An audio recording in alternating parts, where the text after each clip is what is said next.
My people perish for a lack of knowledge. God wants us to have knowledge.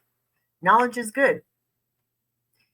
We can be destroyed or perish for a lack of knowledge. Why is it good to have knowledge in the context of these videos? Well, because we're exposing people that are harming other people. And if you don't have knowledge, you could be a victim to these things. There's way too much people out there, way too many people out there that are blindly just following and receiving and accepting what people tell them without really having the exercise. They're not exercising their critical thinking. We all have that ability to analyze, to critically think. Gaining knowledge is going to protect you from possible dangerous situations, being taken advantage of, being deceived, being used, being misled. So today, we're watching the video, the police video interview of Joshua Brown. And this is going to be long. I've thought about breaking it up, but I think I'm going to try to just go for it and just finish it out. I'm going to be on Everett's podcast tomorrow night talking about this. And if this is too long for you, just break it up in 1, 2, or 3 sittings, perhaps. If you're new here, I'm an attorney. My name is Vanessa Johnson. I've been practicing for over 26 years. I used to practice criminal law. I've done both defense and prosecution. I used to be a child sex crimes prosecutor in Detroit. I have a lot of experience in interviewing techniques, and I do litigation. I'm a trial attorney, and I still am. I'm just not doing, I just do not practice in criminal law anymore. But I say that to say this. My videos are commentary. This is where I give my impressions, my thoughts, my opinions. They're my opinions.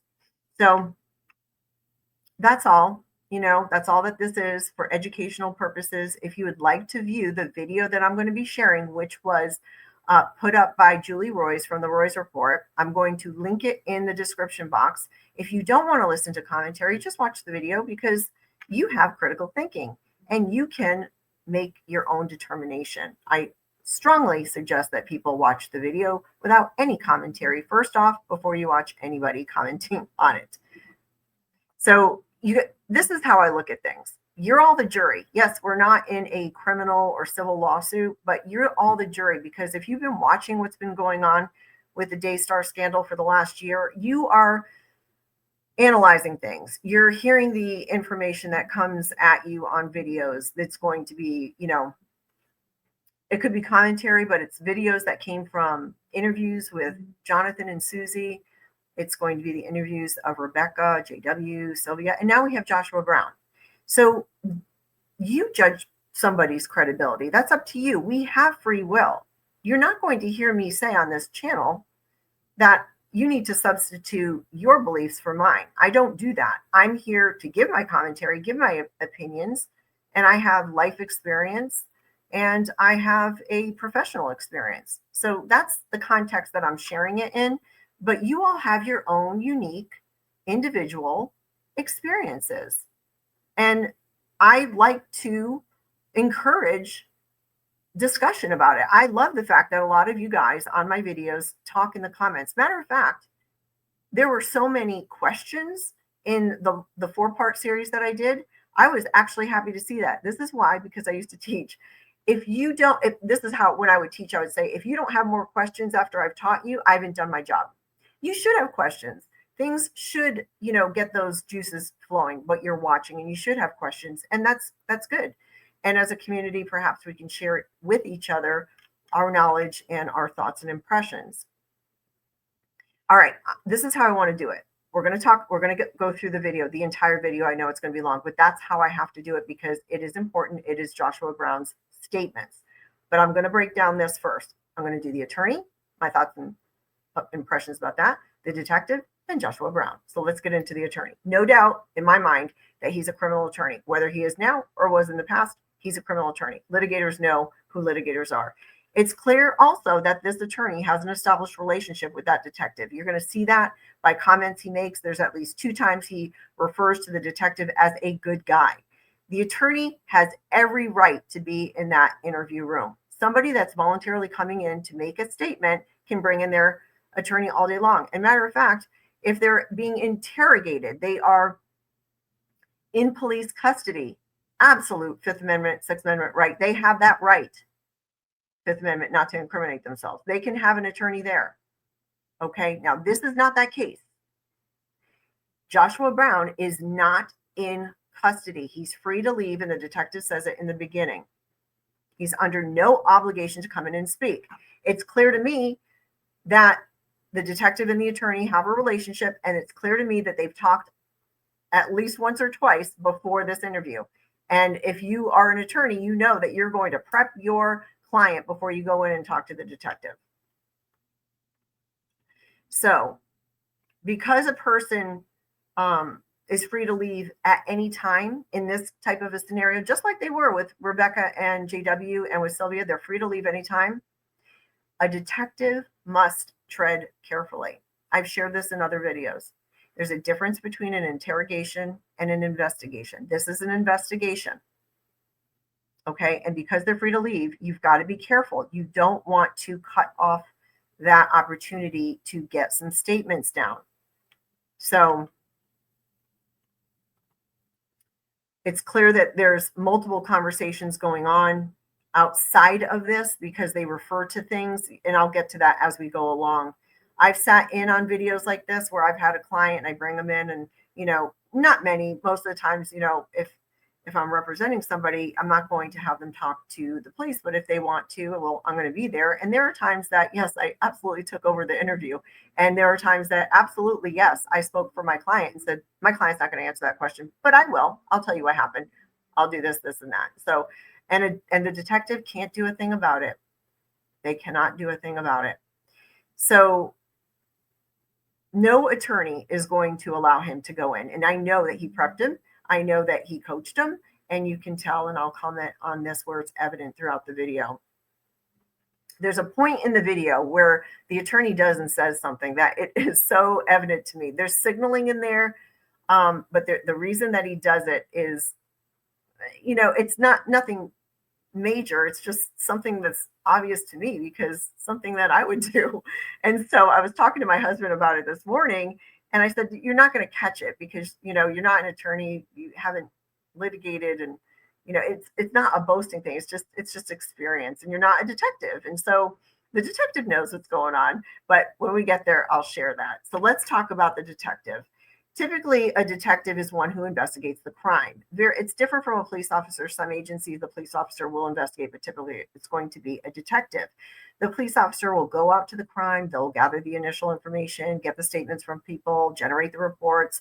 The reports then go to a detective. The detective that is assigned to it is in charge of the investigation will do the investigation.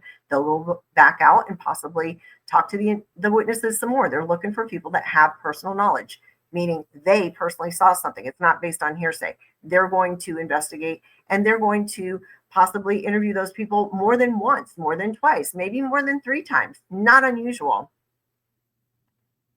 And you'll know why I'm saying that. So they will compare the evidence. Maybe they have tangible evidence. They're going to compare what they have to other people's testimony, and they have to build rapport. This whole thing is, I've said it in my other videos, it's not just rapport building, but it's handling. You're handling multiple people. Remember, I said this very clearly in the videos with JW and Rebecca. If I was the detective, I would not have allowed them to have been interviewed at the same time. I don't know if that attorney required it, but that attorney to me was in stark contrast to this attorney that we're going to watch here. That other attorney did not appear to me to be a litigator nor a criminal attorney. And I think that the detective could have required them to be interviewed separately, which in my opinion would have gone a little bit better. But in any event, for instance, let's talk about this. When I'm talking about having additional facts that you get because you interview somebody later, I do this all the time. You never get the entire story or the entire factual picture with the first recitation or first recounting of the story. I've never had that. And I've been practicing for over 26 years. Never had it. So for instance, you may have noticed that in the first video with JW and Rebecca, JW said nothing in the first video about Joshua Brown having braces on with that alleged open mouth kiss to baby Lamb. He didn't say it. Does that mean that it was untrue? No. He was just more comfortable the second time around. That's another thing. There's comments that, oh, they opened up the second time. No, it's just that they were comfortable with the detective because they had already met him. They already met him. They already sat through a long interview, and now they know him. And now they're going to talk, and now they're going to share more information. That's just natural. So, the fact that, and you're going to see this throughout, Jonathan likes to say, oh, do you want to hear about the 3 different ways they've changed their stories? The detective is probably laughing inside, I promise you. Joshua thinks that this detective, it's his first day on the job. He really does. He thinks it's his first day on the job, and we'll go through that. But the detective knows these games, and we'll get there. It's just glaringly obvious, a lot of things to me, but it's just what I do. So we have the benefit of analyzing this, but I am not in any way picking apart the detective. So I want to make that clear. However, there are some things that I was concerned with. For instance, you don't use leading questions. You don't do that. That means putting words in the other person's mouth. You use open-ended. Tell me about this. What did you see? And what happened next? And who was there? Those kind of things. I didn't see that in areas that he could have done. And there were areas that he could have done follow-up questions. And perhaps, where the attorney was coming in and diverting and taking what appeared to be control, that could have been something that this detective knew that this attorney did and could have taken advantage of it. There were instances where it was helpful to the investigation to elicit information which the detective was not eliciting. So there's that. You don't know what's going on. This isn't their first day on the job. It's just not. So, in any event. All right. So figuring out strategy, it's something that you do before you go into a room and do the interview. And I will have bullet points, like even if I memorize it, I'll know where I'm going. It's a map, and I felt like the map in this one was a little bit unclear. I felt like there's something glaringly absent. I thought that this was an investigation of the outcry. Remember, Susie Lamb said that her daughter outcried to her about a crime. It was a penetration. It was an SA. And so even though she didn't outcry about the identity of the person, this is what I thought was happening. The facts and circumstances surrounding Joshua Brown led them to believe that he might be the perpetrator. Remember, they ruled out the school. And I learned from Susie later that, because I said it in a video, I was like, Compass, what investigation? Well, that was the school, the daycare, where there were no men. So they ruled that out. All right, then you got to look at somebody, especially, and I've said this, I don't know how many times, especially when you're dealing with a child that's under the age of 8, if they have been SA'd, you look at the family. It's going to be somebody in the family, more likely than not. Very rarely is it somebody outside the family.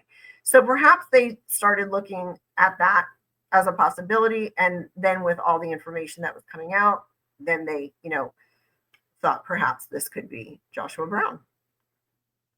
So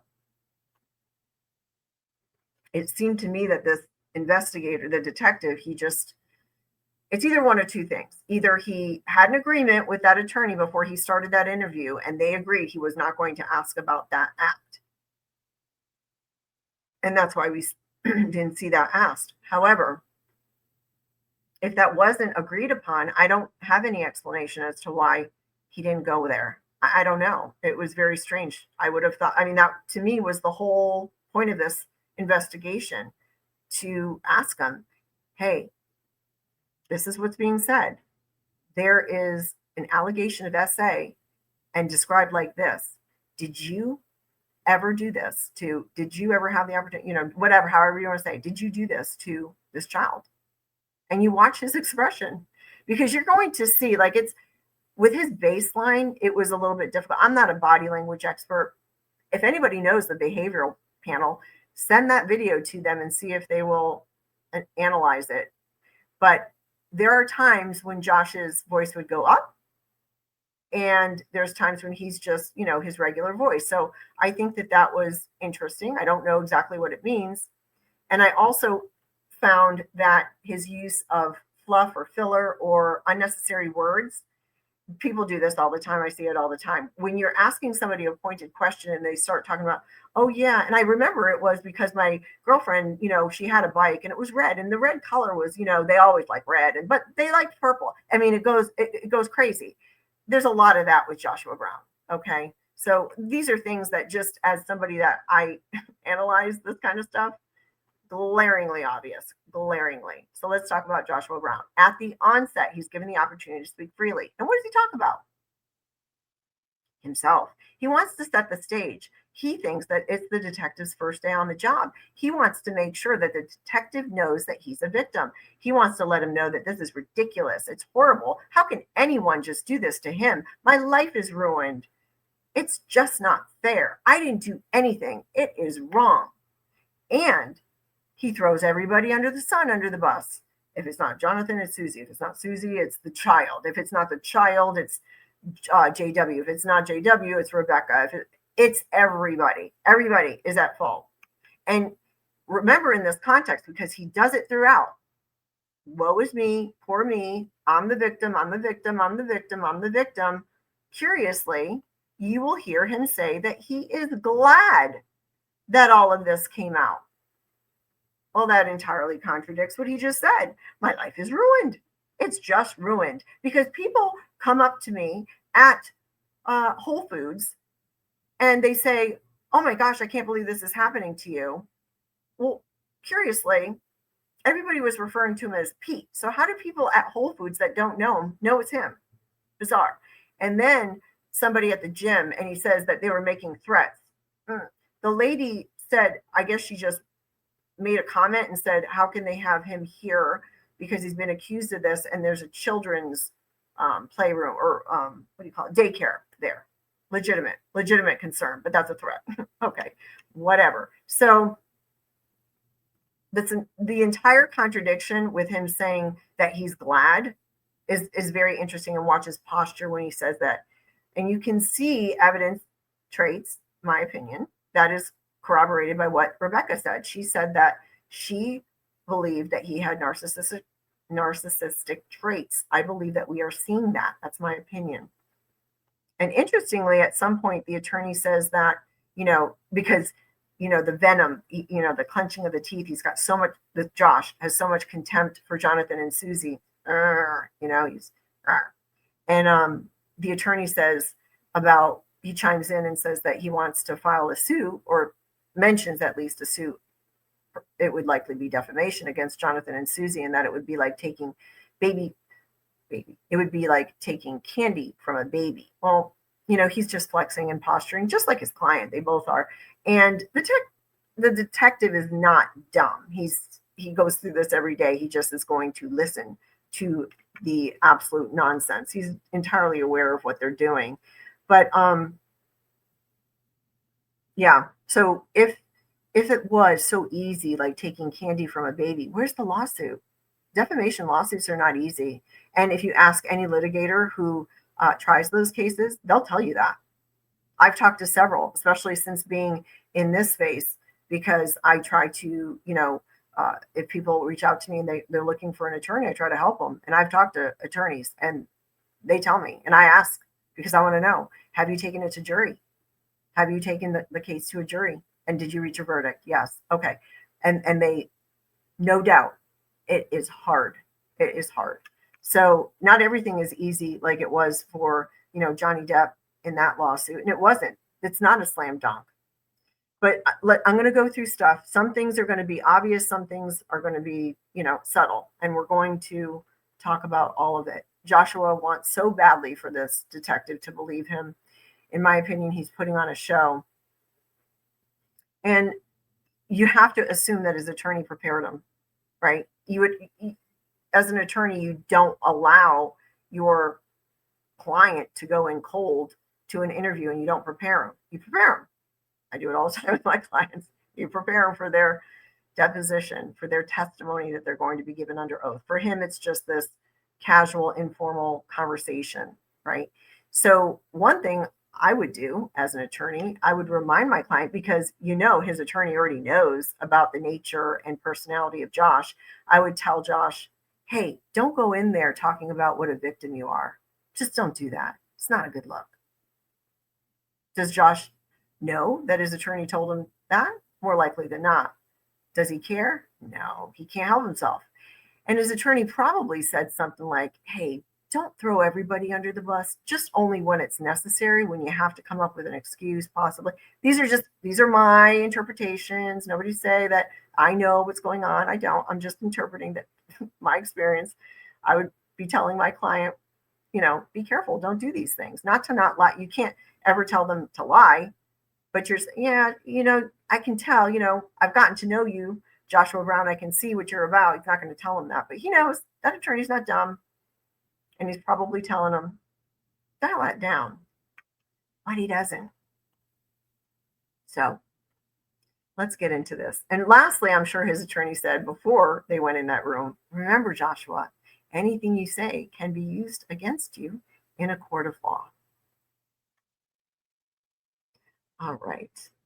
So this is how we're going to do it. I am going to play this whole thing. That's why it's going to be long, but we have to do it that way. This is the report. I'm going to turn it over, please. You don't care if we record ourselves too, do you? Absolutely not. Good. Thank you so much. You make yourself comfortable. This guy won't tell you he's a pretty nice guy. See, he told him right there. He's a pretty nice guy. So they know each other. Those stats look pretty mean, so. It depends on who you ask. All right. Well,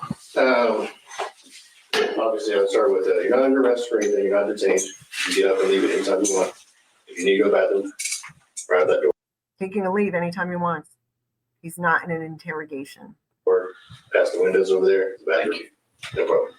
If you need a refill or something, I can get you something. So appreciate it. So I ordinarily would start with like a little preamble of everything, but I think you have a good idea of the entire situation. So I guess start with what are your thoughts on the entire thing right now? It's infuriating. Yeah. This is absolutely ridiculous that somebody can make a claim like this, of this significance, with this severity, with no factual nothing, with no evidence, with no credibility whatsoever, ruin a person's life and get away with it? Or best case scenario, they get proven wrong and then just wash their hands and, okay, good luck, Josh, with the rest of your life. I mean, I did not do anything. Hey, you know what else? This is another thing. Watch for this. He did it right here. Well, first off, this is this opening act, right? So he wants to let this detective know that he is just absolutely offended, right? His life is ruined. I did not do anything. But remember, he later says he's so glad that this happened. Makes no sense. You're going to notice it's very, very minuscule, or it's slight. He'll do that. Josh will do this. It's so slight. He'll say something and then he's looking the detective right in the eye. Why is that important? Well, it is. It's something that he does. And you know who else does this? Bill Johnson. Bill Johnson from Bethel. He will come out on stage and he will grab his coat each side, and it's posturing. I'm in authority. And he talks and he goes, right? He does those pauses. It's very slight. People can't pay. I've always known this about Bill Johnson. That was one thing that always bothered me about him, even before I figured out that, whatever, we're not going to go there. That's for another day. But I've always noticed that about him. And he does it. Joshua Brown does it a lot. These guys get to walk in and just spray their venom. And I have to suffer.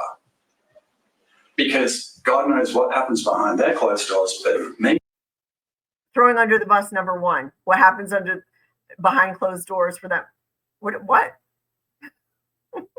He can't help himself. This is crazy. This is stuff you see on TV and you think that's craziness. That would never happen to me. Well, now I'm living that nightmare. So I am. Well, Garcia, some of his anger eruption now has gone to a whole new level. He has. That's signaling. So the attorney chimes in talking about Josh's anger. They had to have had this conversation before they walked in here. And so it's signaling to remind him, okay, hey, dial it back with the anger. But he's also letting his client know, I'm on your side. You have a valid reason for your anger, and I'm going to tell the detective why. He gets stalked at a gym. People taking pictures of him. He has a band in Australia he's an integral part of for years. And they're now getting messages that, hey, y'all got your pedophile? So let's let him ask some questions, okay? Actually, That was funny because he interjects. And so the attorney, it's almost like he's having the conversation in his mind. He interjects and he starts talking as if to say that Josh was stopping the detective from asking the questions. Let him ask the question.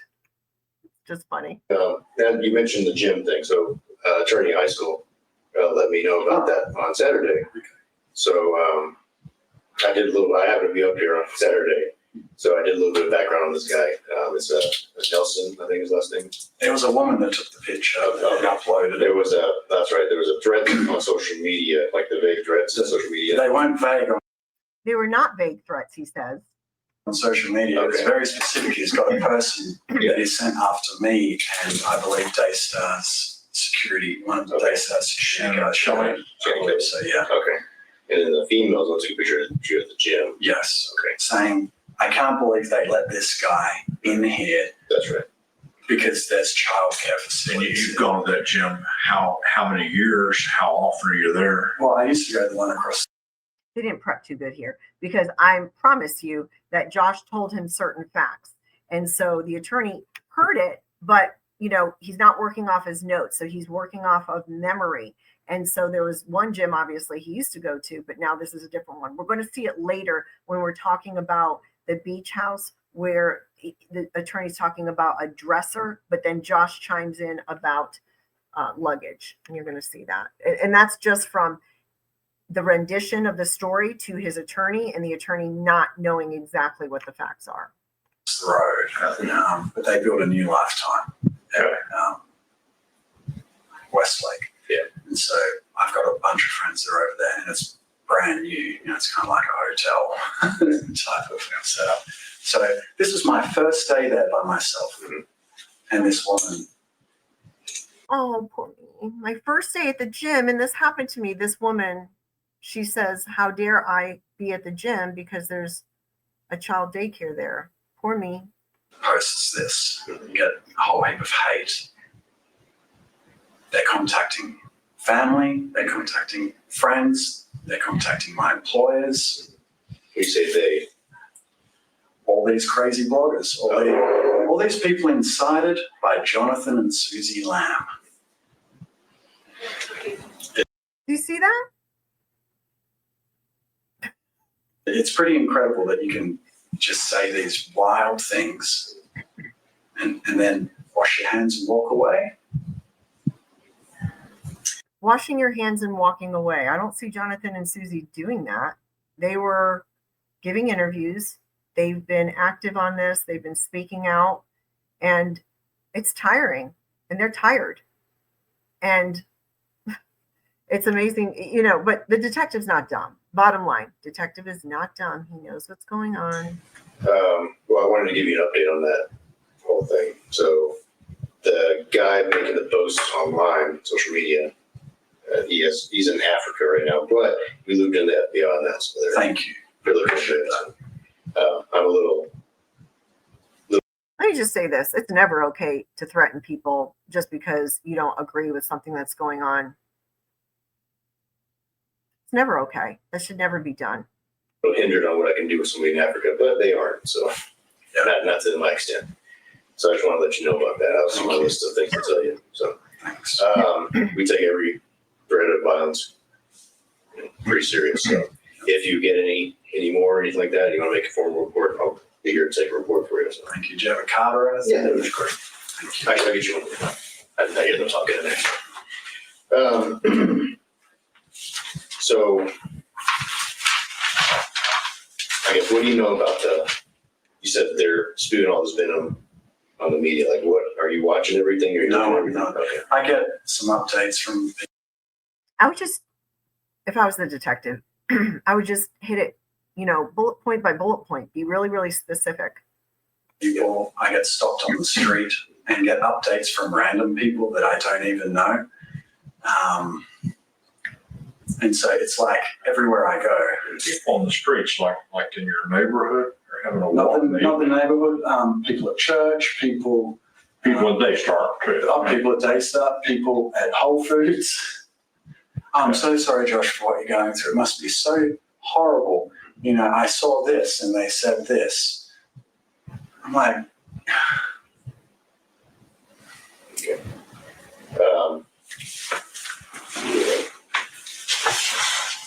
So besides that social media thing and the picture of the gym, is there anything else going on with that stuff? oh, yeah, I mean, This is also rapport building to get him to trust the detective and open up. So he's focusing on what he's going through with the threats. That strategy. they've, Laura, whatever her name is, she's now saying pedophile, and then she'll erase it or edit it, and say alleged. But she'll put my picture up, and then she'll edit it and take my picture out. I think he's talking about Laura Lynn Tyler Thompson. I have no idea what he's talking about. She doesn't erase things. All her stuff is out there, and she does use alleged. And I've shared this before. You don't have to use that specific word. It's not a word like gets you out of jail free. You can use this is what they claim. It's been asserted, purported. You don't have to use that word.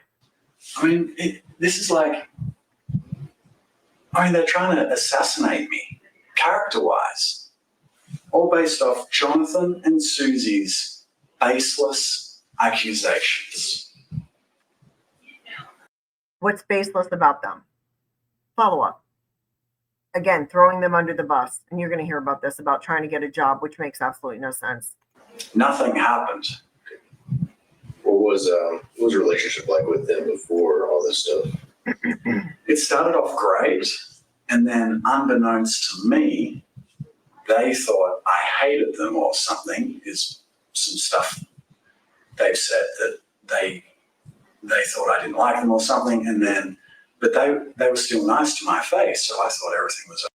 This gives credibility to Jonathan and Susie. It started out great and they were nice to him. He can't even identify when it changed. So we already know from Jonathan and Susie that there were things that were brought up to them. And as parents, they would certainly, it's reasonable and logical for them to be wary of him. He's unable to identify that. That's interesting to me. Okay, and everything was great. And then we grew more distant. And then So put a time. Did something happen that caused you to grow distant? So, okay, now we're going to have the attorney come in and he's setting the stage, that timeline. That's what I would expect. That's what I would expect the detective to do, but the attorney's doing it, which is helpful here. Frame on that. You came to the family, got married when? What year? that's a good question. You were there. I wasn't. My wife's going to kill me if I don't remember. Yeah, We've been married around 8.5 years. So back around 2016, 2017 is what we're 2016, 2015, 2014. That's when he came into the family. So for his benefit, at that time, things seemed normal. At that time, Jonathan said, and it's on record somewhere, that he couldn't think of anyone better for his sister. Yep, that's what they do. He's got to take these clips. He can remember that stuff, right? Because it helps him, it bolsters him. Jonathan said this about me.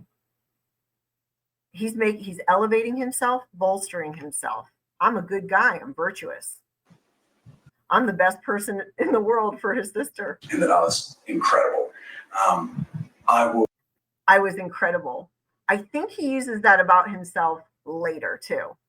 So he's incredible. Would during layovers, because I was living in Nashville, during layovers, we'd have lunch. You know, if I had like a 3-hour layover, we'd meet at a restaurant, we'd have lunch. One day he brought Israel, and Jonathan's not good with kids. Throwing him under the bus. Are we at number 2? I'm not, somebody counter that or just mark that. How many times he throws them under the bus and how many times he just shifts the blame to somebody else. Thrown under the bus and then everybody else is out to get him. But this is another one. He says that Jonathan is not good with kids. It's just self-promoting. Attention's on me. I'm the best. I'm the one that can handle kids. Jonathan can't. And Israel was making a big mess across the table. And apparently I was great with it. You were the one to straighten it out. Well, not straightening it out, but just like it didn't faze me. It was just like, hey, you know. And apparently I was great with it. I thought he said incredible with it. Okay, he calls himself great with it, with handling kids. He's a kid. He's going to make a mess. It's okay, man. Like, you know, it's cool. You know, just let him be a kid. Like, it's like, wow, he's amazing. No, Wow, he's amazing. Incredible, great, and amazing. That's how he describes himself. Interesting. it was Started out as a good relationship. Oh, yeah. Phenomenal relationship. And then it went south. I didn't know it was going south. My wife didn't know it was going south. But the thing is, Jonathan and Susie changed their story all the time. Before getting into that of changing the story, why did it go south? When did it go south? What makes you think that it went south? In the media that I know of, I'm sure there's more, but in the media that I know of, they've changed their story 3 times regarding different false accusations that they've said against me. I mean, they go on record changing. Remember him saying that. False accusations against me, changing it 3 times. That's important to note because they don't. He's saying it, and these are subtle things, but you have to pay attention to what somebody's saying. He says that the false accusations against him changed 3 times. And this is going to be in the context of the beach house. So remember that because the accusations do not change. Their story. So there are other stories I know will change as well. So whatever they've told you, they're probably going to, you know, Throwing him under the bus. their character, the fruit of their actions speaks louder than their words. Extortion and blackmail to their mother to try and get influence over Daystar. Threat of a religious discrimination lawsuit. And then now me, they're trying to use me. And I find it. Okay. So the detective probably knows all of this stuff. He's just listening. He's just taking it in. This is getting recorded. So this last one, okay. So what did Jonathan and Susie allegedly do? The first thing was extortion. Well, we already know it's probably that out of context email that Jonathan sent after he had talked to an attorney. There was no extortion. Okay. The second thing is the religious discrimination suit. There was makings of that in my personal opinion, but perhaps they talked to an attorney and they said, it's going to be a real uphill battle. So then he lumps himself in with things that Jonathan, he's just lumping himself in there for no apparent reason. Perhaps, you know, he's got this grandiose, whatever view of himself that he thinks that in order for Jonathan to get a job or for Susie to get a job, that they have to attack him.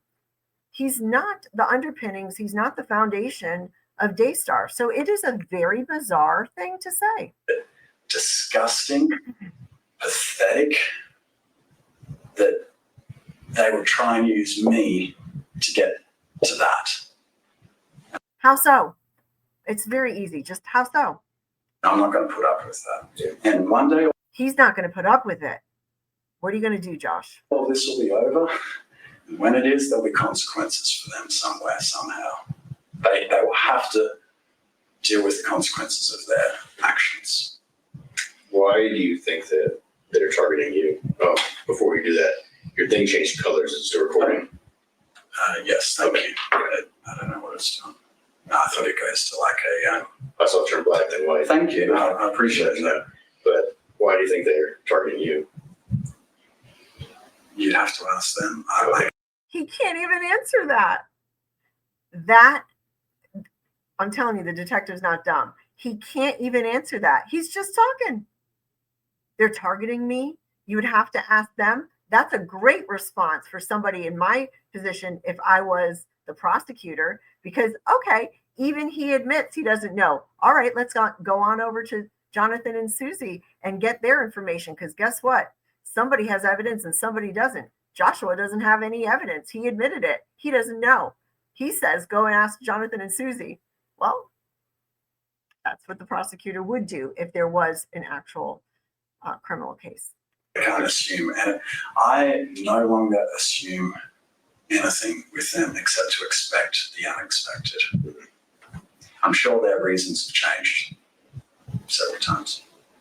When was the last time you actually talked to them? Or had any interaction with them? Gosh, way last fall. Yeah, last time at the, they moved into.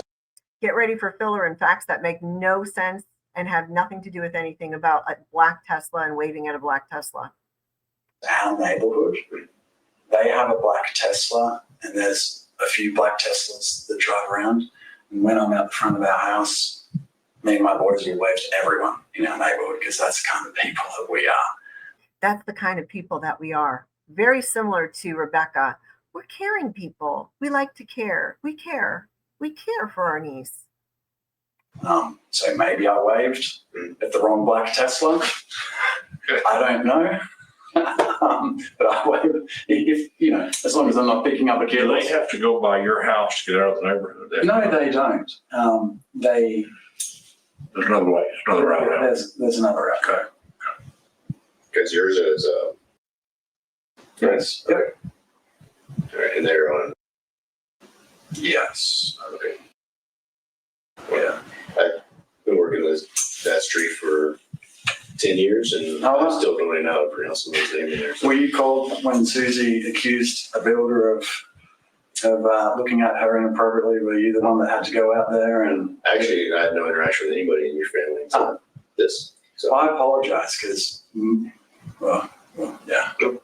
Notice how he apologizes? JW did the same thing. Very strange. part of the job. They're apologizing that they have to be involved in this. Both of them did that. There's another thing that Joshua does at some point where he says, when he's describing something that he did or said. And it's very interesting because when Susie talks about when Joshua goes, I know that I'm all over the place. Sorry, but if I don't say it, I'll forget. When Susie says that she told her daughter to go upstairs, this is at the beach house, to go get changed. She says that Josh said, that is a very specific word. So just remember that. I guess how's the rest of the family? You get along with them? No, Jonathan and Rebecca, I've never really got along with them. Okay. Jonathan, I have probably Tell him which Jonathan. Jonathan Weiss. Okay. I probably have less opinion of him than what he would want me to have. He projects a certain image, and I don't agree with it. All right, no doubt dissension among the ranks. There's the vying for position. Every family has dysfunction to some degree. This family is exposed, and we see the dysfunction. And there's no doubt that, you can have children in the family, and some of them are vying and they're competing, and some of them are not. I do not get the impression that Susie and Jonathan were competing in any way, but I do get the impression that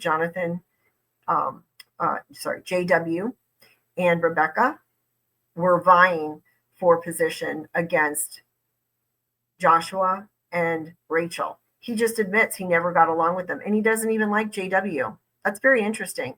How does this operation work with all of these people who can't stand each other? Very interesting to me. It's not, well, I just don't agree with it. And he goes behind my back a lot to try try and undermine me wherever he can. How so? So I wouldn't be surprised with anything with him either. Rebecca, we started off great, and then things headed south. It's a long story, I can tell you more, but things headed south there, and it's a shame. She's got a lovely smile, but beware after that. He says it again later. If you say it once, it can be looked over, but he says it twice. She's got a lovely smile. Interesting. Because her story changes as well, a little bit too, on record. And she... But remember, he doesn't watch any social media. People are coming to him and informing him. But her story changes too, on record, he claims. I mean, she's just not dependable. We have a live television show. I mean, if she turns up on time, I mean, everyone's cheering. Throwing her under the bus. It's a filler. It's a fact that's not necessary, but he wants to make her look in a bad light. You said on record for Rebecca. I'm sorry I keep doing this, but look at it. He's constantly doing this. It's a mirroring. He wants that detective to mirror him and agree with him and agree by shaking his head. That's what he's doing. Yeah, you mean? Yeah, she's been in different meetings at Daystar, and she said, remember when Susie when there it is. He said it. And Susie says it later. Offered that man at Whole Foods in Florida. And my wife was like, I forgot about that. Yes. A week later, my wife posted saying, the whole family saw. And Rebecca called up Rachel screaming on the phone. I could hear, I was away, but I could hear someone screaming at my wife. I'm thinking, who's that? That was her screaming, saying, take down that Insta story. You take out my name. Rachel, my wife is saying, I know, put your name in. I said, the whole family, no, you don't speak for me. I don't even remember that incident. Rachel's like, you're the one that reminded me of that incident. So a week later, you're forgetting that you told me in front of other people that Susie accused. It's Josh against everybody. And his attorney seems a little uncomfortable to me. He's just shifting. A stranger at Whole Foods for looking at her inappropriately or whatever it was. So that Rebecca is very volatile, but she has a great smile. Yeah, it's got to be tough working with family and all that stuff. So you would not believe what I have had to endure for 4 years.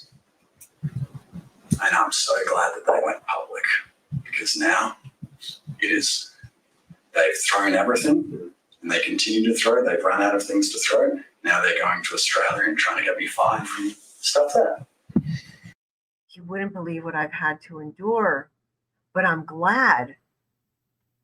Okay. The detective is not there to, question that. He's just gathering the facts. He's not going to challenge him and say, wait a minute here. You just said that this is what they're doing and they can just spill out all this venom and ruin my life. But here you are saying you're glad about it. Contradictory. So you still have business in Australia? Yes. Okay. I guess off topic, but that flight is like 17 hours, right? 17 hours. Yeah, a little over. Gotcha. Depends on the wind. It can be less or more. Okay. Yeah. That's just something I was thinking about earlier. They get there about 3 hours. Depends on the wind going the right way. Yeah.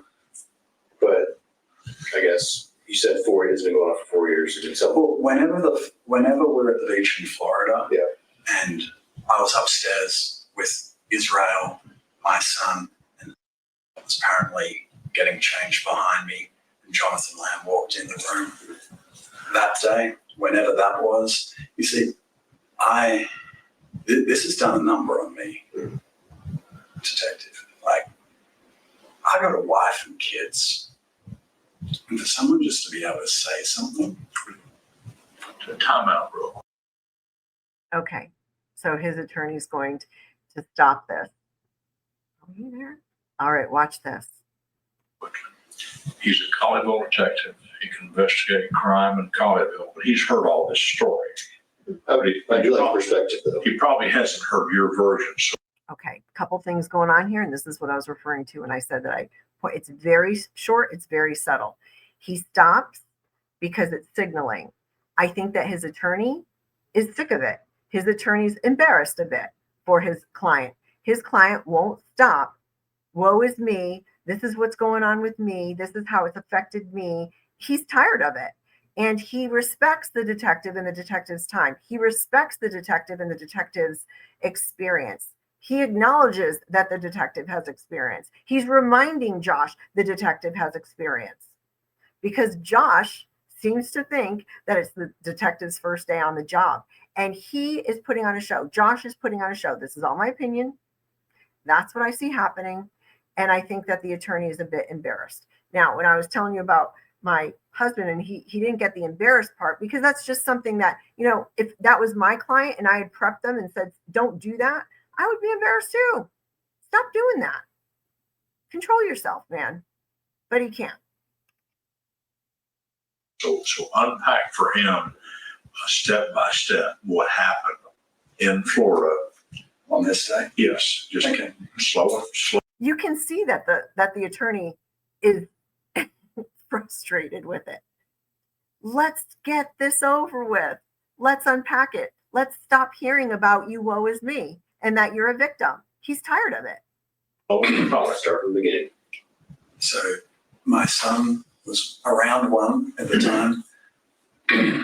He was teething, and you have your good days and your not so good days.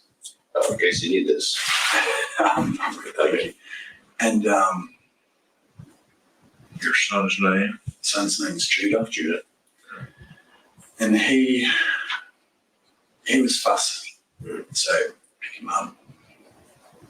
And he was good for a little bit, and then you got to go outside, go into another room, whatnot.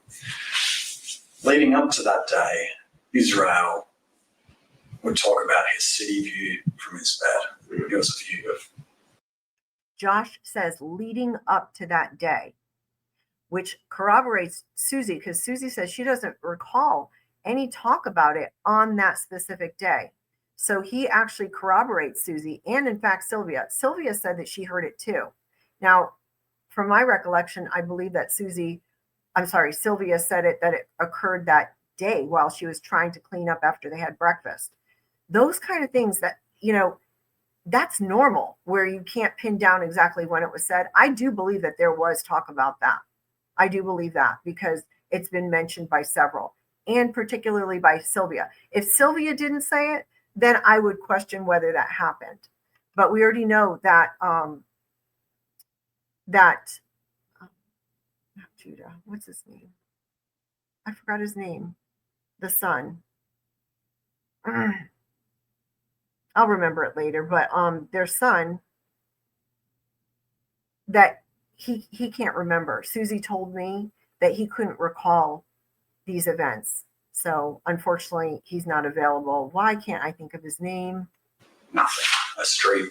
I'm interrupting here, but I'm sorry. He doesn't know sick and come here what you're talking about. Y'all have a house that the Lambs used to rent, a vacation home, a large home where each couple had their own little area and room and bathroom and kids and that sort of thing. So that's the setup, right? Yes. Okay, so we have actually 4 families in there together. 4 couples. Yes. Together. Okay. And then the kids and the grandkids too. Yes. Okay, it's a complete family compound setting. Okay, go ahead. And so Israel had been talking about his city view. They would talk about the beach view. There it is, Israel. It was driving me crazy. Everyone would say about the better view. And I'd be like, no, Israel, you got a great view. I used to live downtown Condo in Nashville, had a city view. It was awesome. So, city view is great. Oh, Uncle Josh, come up and have a look. I'll come up one, yes, but not now. So I kept on pushing it back. He's very specific with these facts. Yes, yes, not now, not now, not now, not now. So finally, I've run out of things to do with Judah because he's just, teething, not happy. And I said, all right, Israel, how about you? Do you want to show me your city view? Oh, yeah, that'd be great, that'd be great, that'd be great. Really. So we walk upstairs. Also comes upstairs. Okay, this is important. So he's saying, at first he says the day before Israel was saying this, but now it's transferred into this actual day. And that that Israel allegedly is bothering him to go upstairs. Now, Susie's there too. And Susie says that at the time that Joshua goes up the stairs, that Israel is already in the bunk. Now, what Josh does here is he's signaling, he's saying that he's got his child and that he goes upstairs with Israel, but he also indicates that the girl, the child, baby lamb, is there too, because he points back in back of him. That's important because later on, he contradicts that.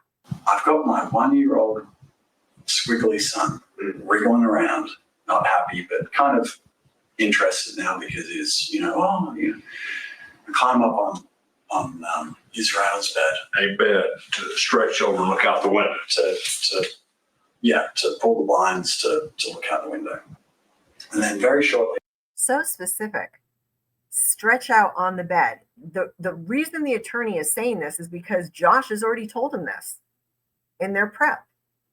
He's already told him this. So he's sharing that, signaling again, this is what you told me, Josh. So say what you said. That's what it is. And knows that he's kneeling on the bed, lifting up the blinds. Very, very specific. Interesting, huh? After that, Jonathan Lamb comes running up. His face is red. And he's screaming, what are you doing in here? How dare you? And I'm like, what? Well, first of all, I'm kneeling on the bed like this. So, what the heck? And that would have been the appropriate response. What the heck? Not, I'm sorry, I'm sorry, I'm sorry. It would have been, what the heck? Because you're kneeling and you're looking out the window, allegedly, and you're lifting it up. Your appropriate response would have been just, what the heck, what the heck? Not, I'm sorry, I'm sorry, I'm sorry. How dare you? How dare you? I'm sorry. What? How could you be in here? I'm sorry. Like, what? He's like, my daughter's getting changed. And I'm like, really? Like, so for his benefit, we're talking the 2021 time frame, give or take. yes. So it would be about 5 at that time. I'm not sure. Okay, he can do the calculation himself, but This is in Miami Beach, Florida. Still screaming. time out. Here I am taking this over, and I said I wouldn't do that. You're staring in the opposite direction. The girl's behind you over your shoulder. This is what Josh has told him. That's why he's reiterating it, because he wants to make these facts known to this detective. This is what they talked about before they came into this room. I didn't know where she was, but You didn't know she's in the room. I knew she came up with this, but I've got my son. Okay. But for his benefit, y'all actually taken pictures of that. Yes. At least your wife has. Yep. And we were looking the other day at about an 18 to 20 foot distance from where you are to where she is, all the way across this kid's room. If what Jonathan Lamb says is true, because to this day, I don't know if she got changed or not. So you never saw her. Never saw You her. never saw her say undress or changing dress or otherwise. Okay. No. All I remember is just screaming, and I'm thinking, what the heck? Where is this coming from? Like, unload. And so I'm just apologizing. I'm like, I'm out of here, right? So, go down the stairs, and then I tell my wife, I'm like, something is really wrong with Jonathan. This is what happened. She's like, we need to go immediately and tell Dad and Mom.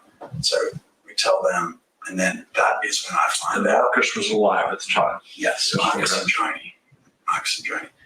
And the attorney really, he wants facts specific. He wants timelines, and that's fair. And then that is when I find out, detective, that they're being nice to my face. I think maybe the day before, we spent the whole day, him in my golf cart. Hey man, what's great? And little did I know But for however long, Jonathan and Susie have been thinking this stuff about me, projecting this stuff on me, and still being like acting like everything is great. Like not mind blowing. How about just a second? Let's finish off the story. Jonathan comes up. He's screaming. You look back over. You don't see. This is again, he's stopping him because he's going into how he feels. Josh goes into how he feels. So the attorney is really trying to get fact specific. Her. I still don't see it. I'm looking at the crazy guy going bonkers at me. Okay. And I'm thinking, like, you've lost your ever-loving mind. Like, where's this coming from? Like, what the heck? It is not uncommon for any of us to be in a room together, ever. So how did all that end? Did y'all go downstairs, or how did it culminate? So Rachel spoke to her parents, and then they called a family meeting in the basement. And it was then that I found out. Okay, so there's no basements in Florida. So they're calling this a basement. So I suspect that it's just the first floor. And if it's a beach house, a lot of these houses, they'll have like the garage, and it might be on stilts, and then they, build in that area that could have the game room, whatever. But there's no basements in South Florida. I'm in Central Florida. There's no basements here. Wish we had them. Northern Florida, there's no basements here. Jonathan and Rebecca in that meeting acted all surprised. Like, little did I know that according to. But let me just say this. The fact that there are no basements in South Florida doesn't mean that the facts are untrue. That's an example. They're all calling it a basement, but there are no basements in Florida. But that doesn't mean that the facts are untrue. Jonathan and Susie is one of many blogger interviews and, all that stuff that they've been all, talking and trying to paint this picture of me, which is absolutely not true. That's a big one. They're trying to paint this picture of me, and he locks eyes with that detective. That's absolutely not true. Big one. You say they all been talking about Apparently, couples. Apparently, because Jonathan and Susie are great at taking this much truth and building a lie around it. So, yes, I did go upstairs. Yes, was that. But did I? So their story in the media has changed 3 times. Do you want to know how it's changed? Sure. So apparently, once again, I've not read the articles. I've not watched the You just know what they said. videos. I've just been told. You just know this. Is this not the whole Lisa Stribling video, Mike Bickle's sister? I don't know any of the allegations against Mike Bickle, and I don't want to, and I'm never going to read them. But I'll tell you what, I'm going to tell you all about it, but I don't know anything about it. That's what we're seeing here. By people.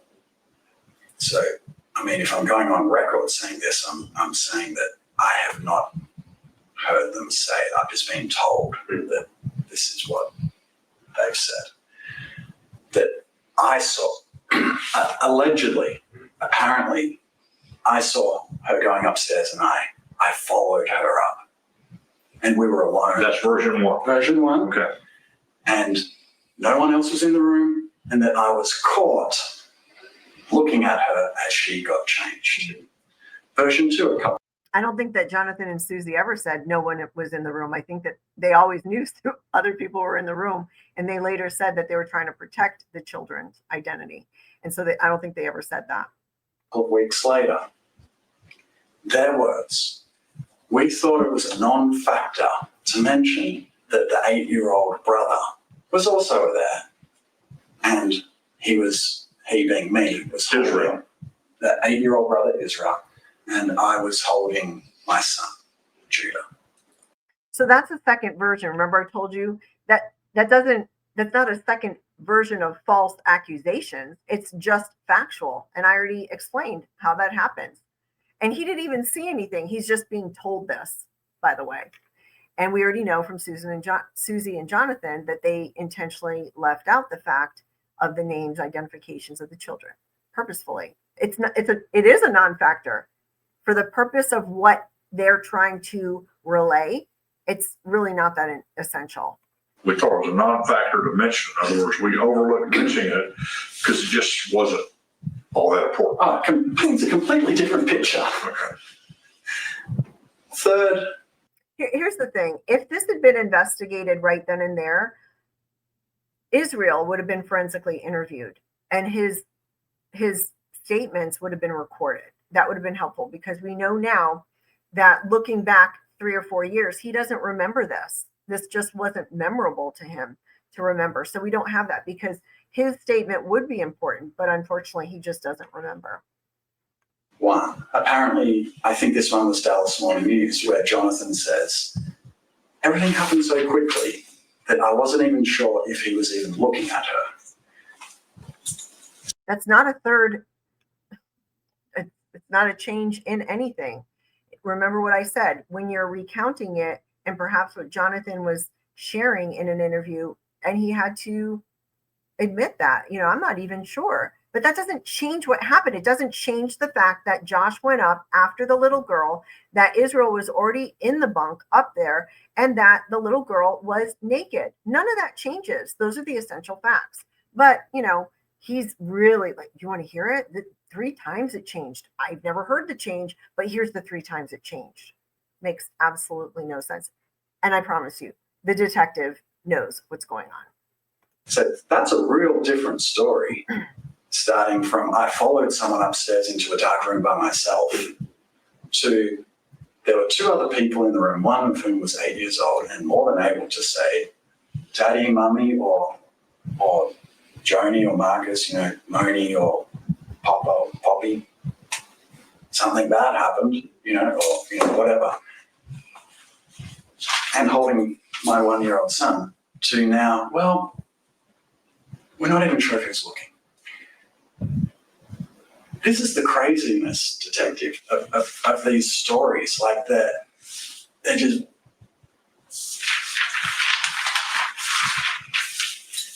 He's seething. He's absolutely seething. Look at his attorney looking at him. He's like, should I interject? It's unfair. And there's no repercussions for them right now. Yeah, there's a lot of stuff out in the media. A lot. And way too much to keep track of. So what should I do? As I didn't do anything. He's looking to the detective to tell him what he should do. That's something that you discuss with your attorney, not the detective. Well, we're just gonna go along with this whole thing, and he can guide you the best he can and stuff. And but just continue, and he's gonna be the best resource for you right now.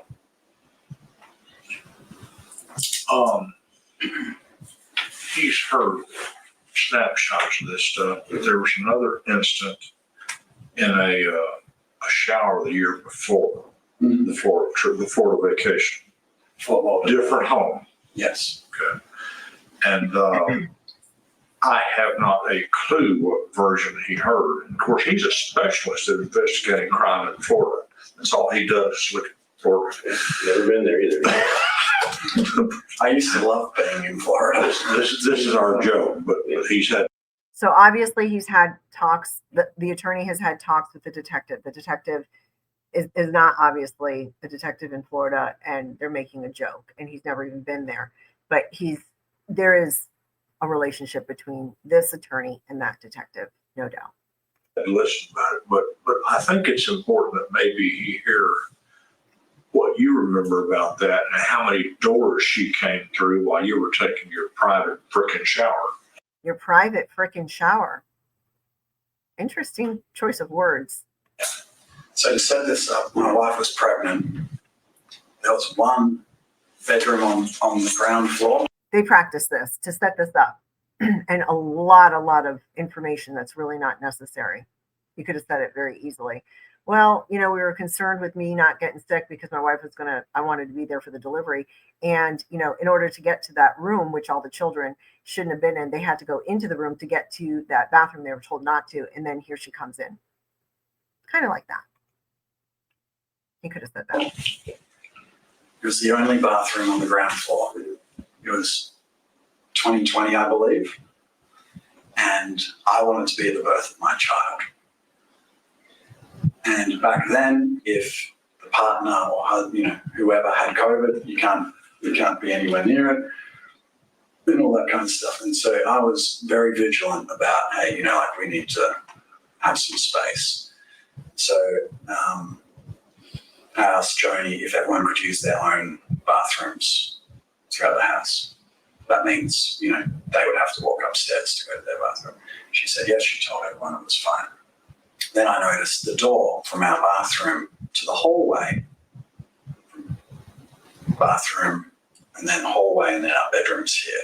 So you could enter into the bedroom, then through another door into the bathroom, or you could go straight in the door to the bathroom. This door, it wouldn't lock. So I got like a table and stuff to jam up against that door and put stuff on it so nobody could enter through that. So you had to come in through the bedroom door to get in to the bathroom. So I was taking a shower, and then I immediately turned around and I said, hey, you can't be in here, please. So he's saying that the child did not come in through the door from the hallway, that she actually went into their bedroom and into the other door to get into the bathroom. Well, Susie says that did not occur. So it's up to you to decide who's telling the truth. Please leave. And that was it. Immediately, I went to go to Susie. Actually, Mark, I never thought of this until just now. When I came out, she was standing right there. Susie. He never thought of it until right now and says that Susie's standing right there. We already know Susie said that she was not even over there. He came over to her later and said what happened. Susie, yeah, I didn't have to go looking for her. She was in the hallway, right? You know what this suggests? He's suggesting that she set it up. That's what he's doing right now. He's suggesting that Susie set it up, knew that he was taking a shower, and would send in her 4-year-old daughter to see him naked. Isn't that sick? That's what he's suggesting. Right outside my bedroom. Was nowhere to be found, she wasn't in my view, but Susie was right here. And I came out, I was like, oh, Susie, this just happened. And I told her, was walking in there. I don't even know if she saw anything or whatever, but I immediately turned and I asked her to leave. And she's like, oh, that naughty girl, she knows that she shouldn't have been in there. Da, da, da, da, da. And then she laughed and she said, you didn't even have to tell me. Ha, ha, ha, ha, ha. Oh, they're outside. Do you want to go and play with them? So that's the other. That was the first thing that. Well, of course she's going to let them still play together. She doesn't want to make a big deal out of it. And she's hoping that it was just a mistake. I can think of that. That was 2020. 2020, yeah. Yeah, Susie's a slip The upstairs city view window was, we think, 2021. Yeah, The next summer sometime. Okay. And he's the law enforcement guy, not me, but you have heard that they've also spewed some venom out about some sleepover at your house with the kids. it never happened. Time out. What never happened, that they never slept over, or you never touched, or both? You follow what I just asked? Never touched her in an inappropriate way ever. Those children have never spent the night at me and Okay. So this could be where that happened when, remember, I was talking about what he was there to investigate was the outcry. That could have been there, but it's not specific. So it's kind of said casually that no sleepover and then no, I never touched her. But he's not asked specifically about the touching in the way and the manner in which Susie described it by the outcry of her daughter. my wife's house. I have never spent the night at their house. However, Susie did talk about them coming over and spending the night at our house. It never happened though. It was always. And it's really interesting too, because if in the future, this child who might be an adult when she comes out and talks about what happened and it was at a sleepover, we have his statement saying it never happened. They never slept over and that I didn't touch her. So that's two things that you would have the corroborating evidence of Susie and Jonathan saying, yes, they did sleep over. And then you have the child saying, this is when it happened to me. And then you have his statement denying it. Always something that she would, not a lot, but mention. Susie's got a lot to answer for.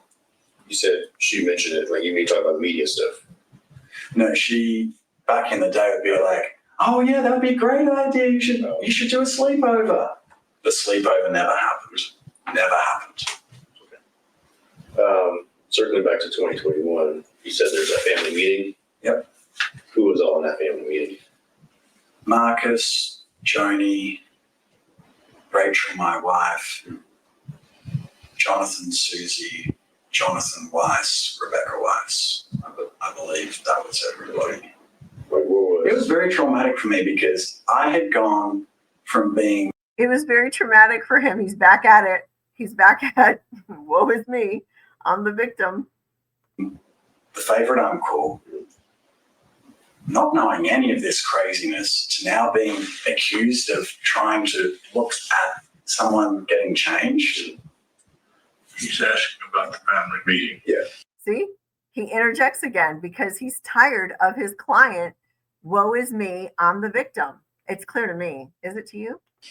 Like, Where was it? Who was there? What was discussed? It was in the, maybe the basement, but it's not a basement, but Was it like a common area? like a games room. On the same level, I believe, as the garage. But, I don't play pool. I believe it had a pool table. I don't play pool. I'm terrible at it. It bores me. And it has, that other Filler. Facts not necessary at all. It bores him. game that you throw stuff down along. Shuffleboard. I think that might be it. It's an American game. It's a game room downstairs there. Yeah. okay. And so we had it there, and it was like my world got shattered that day, detective. It was like getting punched in the back of your head with no warning. So what was exactly discussed in there? Because I think you said that because after that incident at the City View thing with Israel in the room. And my son Judah. Yeah, and your son Judah. But what was discussed in that meeting? Downstairs. I don't remember a lot of it because I was crying a lot because I couldn't believe that anyone would even think, let alone. Here we go. He can't remember. He remembered everything else. He has a lot of memory recall about other things. And this family meeting, he wants to make it known that he was crying a lot because he was so hurt that they would do this to him. Say, like, oh, like we don't feel comfortable with him anymore. He was upstairs while she was getting changed. And I was thinking, what? Like, I didn't even see her. This attorney, he wants to say something. I'm telling you, he's tired of hearing the woe is me. He's tired of hearing the victim, woe is me. Getting changed. I mean, it was just like a shock to the system, like so foreign to me. And it was just like the whole world was just like. So when you He stops it. He folds his arms. He's had enough of this. Pretending to be the victim. He's out there to just give the facts. That's what he probably told his client to do. But Josh can't help himself. He's got to share how this is affecting him.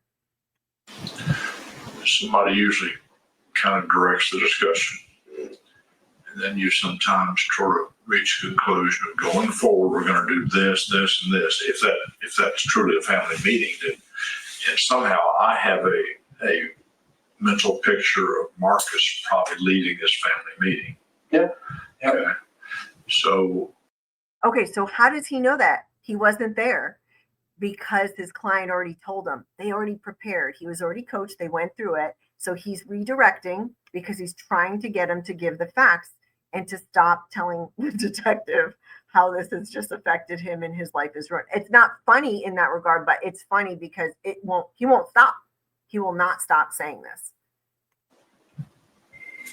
I'm probably putting more than I know into this, but I would think Marcus would listen to the various representations and then guide it towards of treat each other with more respect or be more kind, something. That's what he's asking. What was the? He's really trying to facilitate because the detective is not able to do it or refuses to do it, and his client will not do it because he's, again, focusing on non-facts, just his feelings. End game in the meeting. The end game was for Denise Boggs to counsel everybody and that we would submit to her authority because she is apparently, had great success in getting to truth and getting to fix, issues. Yeah. And she has changed her story a lot. I found out she wasn't licensed, so that means apparently there's no recourse professionally for her to say whatever she wants to try and save her own skin. And so she's been Throwing Denise Boggs under the bus.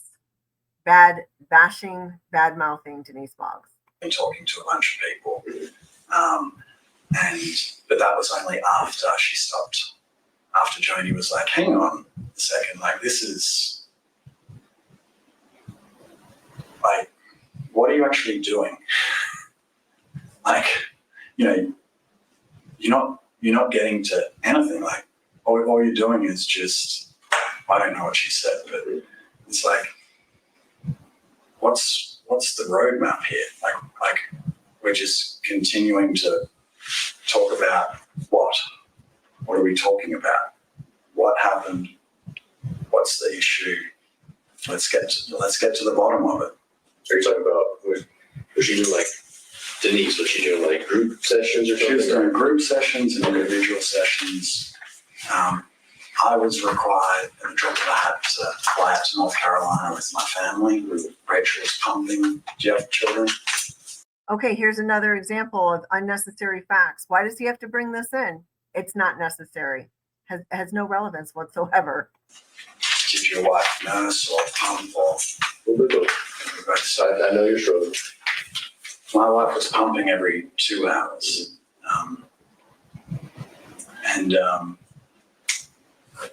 She's pumping on the plane, pumping walking through the airport, pumping in the rental car to drive however many hours it is into the, He wants to let the detective know how inconvenienced he was to go and fly to Denise Boggs to meet with her. So inconvenient to him and his wife, who was pumping. I was told to do whatever's requested and required. So I went out there and, from it was terrible. It was terrible. It was all day and up to late at night. And then in her words, Denise's words, she's like, there's nothing here. Oh, do you know what happened when she asked Jonathan and Susie to go out with their children? Denise went to check on the kids and got changed in front of her.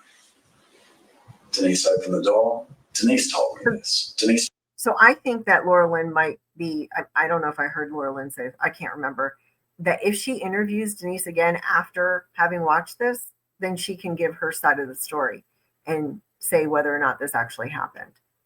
Told me and my wife this. Denise opened the door, walked in. So Denise tells me this, and I said, Denise, you need all this counseling as well because you're apparently you saw something. I actually didn't. My back was turned. To this day, I don't even know if it was true that she was getting changed, but you actually saw her get changed. She's like, oh, well, this is, this shows a lack of boundaries for the children and parenting and this and that. And, I've never had children so undisciplined in my house. They moved all my antiques around and, they don't have boundaries and now she's flipped, like she's flip-flopping. I can't speak for her, but I can tell you what she told me. I guess, what is Denise doing now? She's not with Daystar anymore, is she? No. Okay. No, Denise is trying to make a career off this. See that? Throwing her under the bus, bashing her under the bush. He is speaking badly about her, making it look like she's in it for money. But isn't that what Daystar's doing? I don't know. Perhaps. Saying that she can bring reconciliation.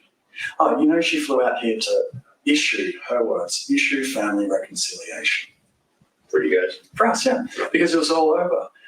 Detective, in that meeting.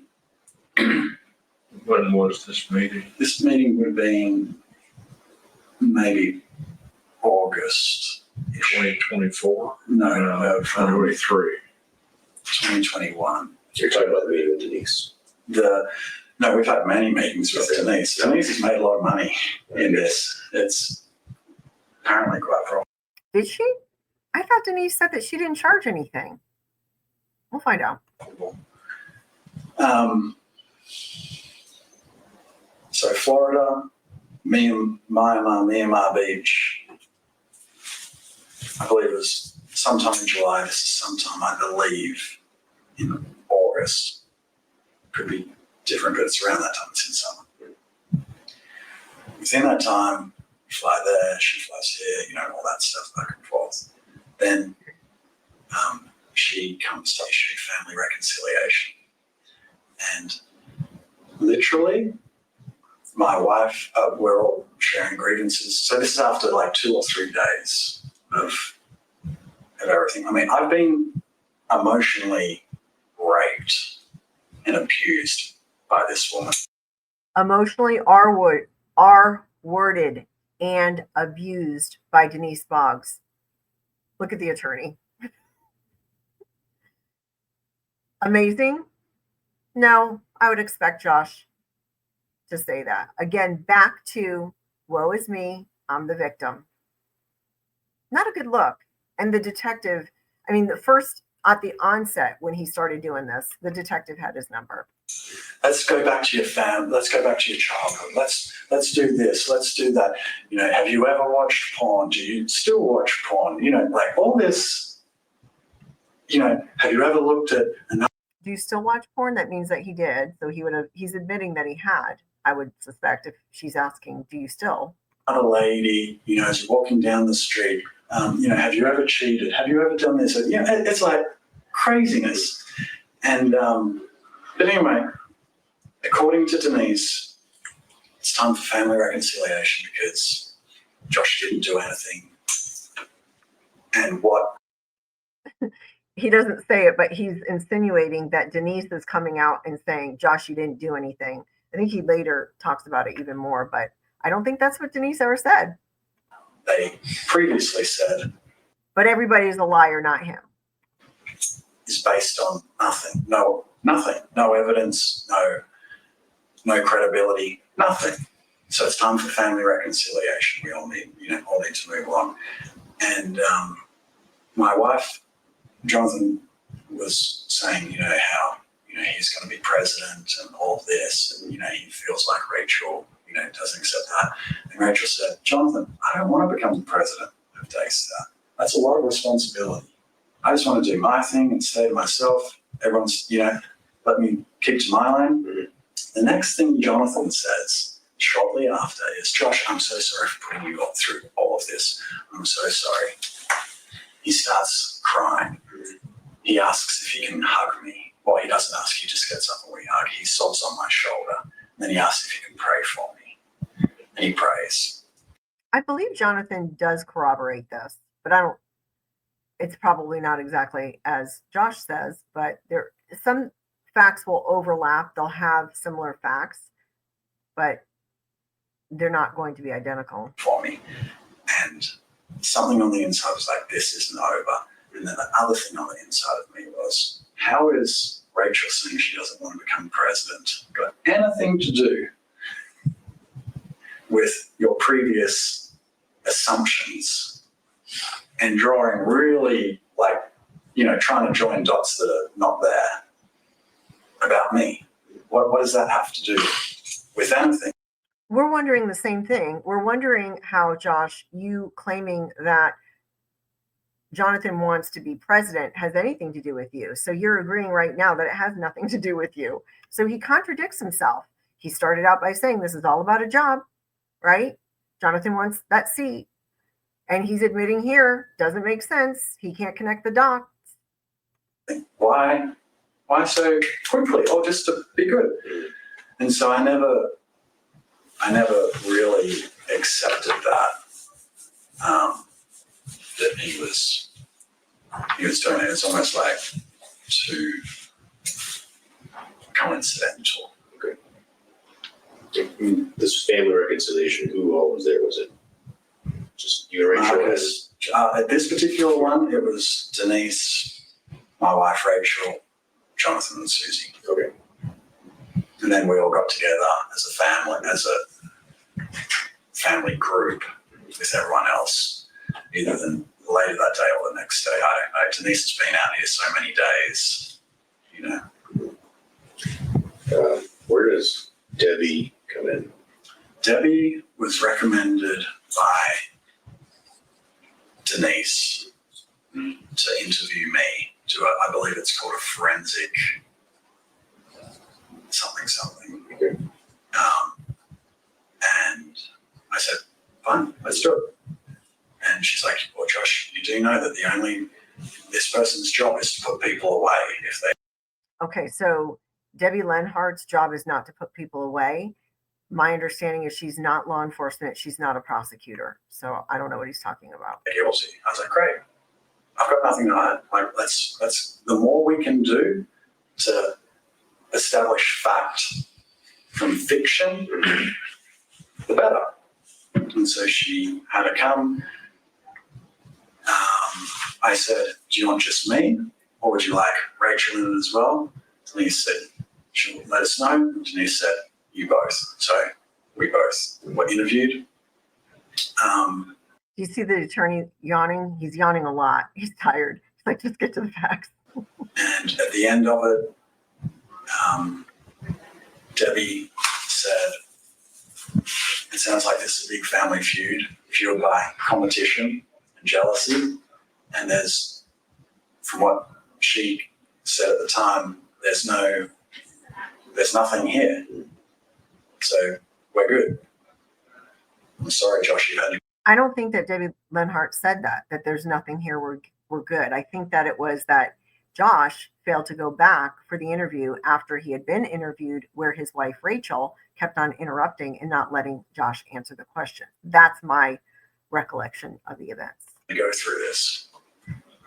And then Denise walks out to the car, comes back, and I say, can I have that in writing, please?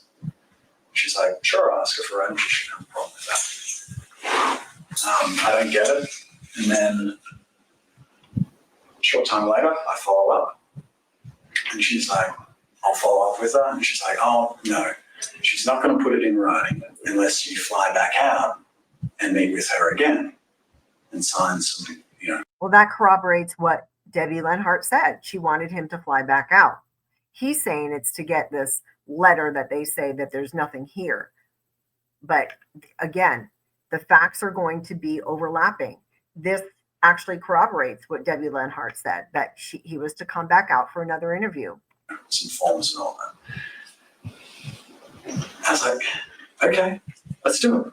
And she's like, no, I advise not to because, quote unquote, it's all under the blood of Jesus. And by you going back to Who said that? So Denise invested all of this time and effort to do all this, but then allegedly at the very moment when he's supposed to come back and finish up this interview, for a forensic interview with Debbie Lenhart without his wife, that suddenly we're supposed to believe that Denise is like, no, no, no need to do it. No, no, it would be worse for you. It's just simply not believable. Denise, like you're going back, you're going to stir things up, and you're going to make things worse. Everyone has agreed nothing happened. You've already had family reconciliation. Josh, you're being paranoid. You need to let it go. You don't need it in writing. This is never coming up again. On the inside, I'm like, I was in high school. I learned that if I'm going to say something, I can put it in writing. Why? Something's not right here. Something's not right. And Denise did not like it when I said that. I was like, I've been transparent. I've done everything that's required. And now you're saying, don't go back. It'll make it worse. I really hope that Denise is interviewed again because it's very, very pertinent here. He's throwing her under the bus, and her version of the actual circumstances and facts needs to be addressed. But I want it in writing. And she's like, trust me, this is never coming up again. And look where we are now, detective. Was this a conversation over phone or email? There wasn't email because Denise doesn't really email except for when she sent the secret email to try and throw Joni under the bus. Yeah, I think that would have been on the phone. Actually, I'm positive that was on the phone, yeah. What's the secret email? The secret email was to set it up. Our second son, Noah, my wife was having the... Again, facts not necessary to set it up. What do you call it? Baby shower. I was thinking something more extravagant than baby shower, but No, when my wife does something, she does it well. She's very detailed. I can only imagine. And so people fly in from everywhere for it. And Denise flew in with one of her daughters, who's a lot older than me. And yeah, it was great. And then He said some bizarre things. Flew in with one of her daughters, well, older than me. Why would you even need to say that? It's just bizarre. Unneeded facts. shortly after, we get an email, confidential, whatnot. And I couldn't believe the email. The email's like, I'm concerned for Joni. She shouldn't be getting married to Doug. He's a wolf in sheep's clothing. And throwing Dr. Doug under the bus, throwing Joni under the bus. And you guys need to rally together and stop this, stop this marriage or whatever. I can show you the email if you want. Probably still wrote something. I'm kind of curious what it was. And Rachel and I thought, this woman's throwing everything away for this. Like, what a wonderful woman. Like, she really believes this. Like, out of nowhere, she's just doing a Hail Mary. Well, little did we know. Oh, and then we asked John. This Hail Mary that he uses, I don't know if this word means what he think it means. I really don't know. He's already established that Denise is trying to get paid. So if she's trying to get paid, why would she be throwing everything away in this Hail Mary by sending that email? It just doesn't make sense. It's just not logical. He just doesn't make any sense whatsoever. Jonathan, did you get the email as well? Yeah. Because I think we were all CC'd on it together. I'm not sure if it was individual, I'm not sure. But, and they pretended like they hadn't talked to Denise. Little did I know that somehow they reconnected at our baby shower. And, they were making us believe that Denise was doing this on her own accord. Because you got to remember, detective, before all the accusations about me on round 2, publicly, it was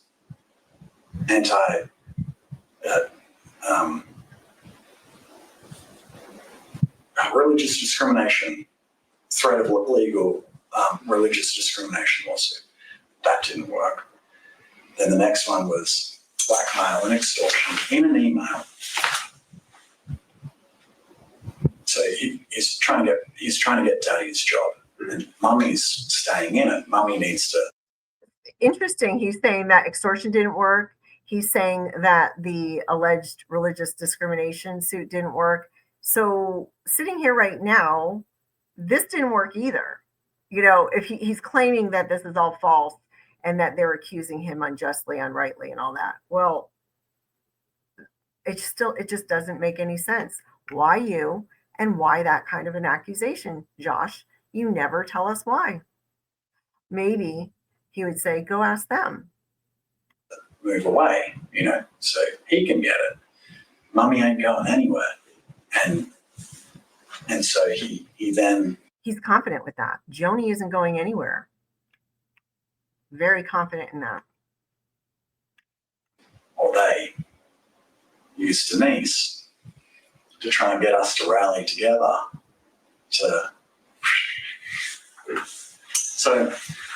So then we all get together and we're like, okay, Jonathan, we're all together, lock arms. And then eventually the truth always comes out, and the longer things happen, the more you find out. And yep, the truth always does come out. And it's coming out and will continue to come out. And there will be a day of reckoning for Josh. We were played, and I apologized to Joni. And I said, you can marry whoever you want. I'm sorry for being part of trying to stop you getting married to Dr. Doug. And by the way, Dr. Doug's been awesome. That corroborates Jonathan and Susie, because they said that all of them were in this together. He wouldn't be apologizing to Joni if he was not on board with them not getting married. Let's let him ask some question. We're kind of rambling. Sorry. That's all right. Got 4 years or 3.5 years of pent up. I'm sure it's cathartic a little bit for you, but all right. So I get a little harder on the questions. Ready? Break or anything? Okay. So going back to the thing in Florida, hypothetically, why would anybody say they saw you and naked upstairs? Me naked? That is a lie. See his reaction? Eyebrows went up. He had never heard it before. Sylvia said that because she said that she heard it from Israel. But I think that it was just mistranslated or miscommunicated. I don't think that there was any evidence that would support that Josh was up there naked. Jonathan said when he was up there, it was his daughter he found naked. So look at that, because it's different from how he reacts to everything else. This is the first time that he's hearing about it. And it's true, that didn't happen. So look at how he responds. I want to know who said that.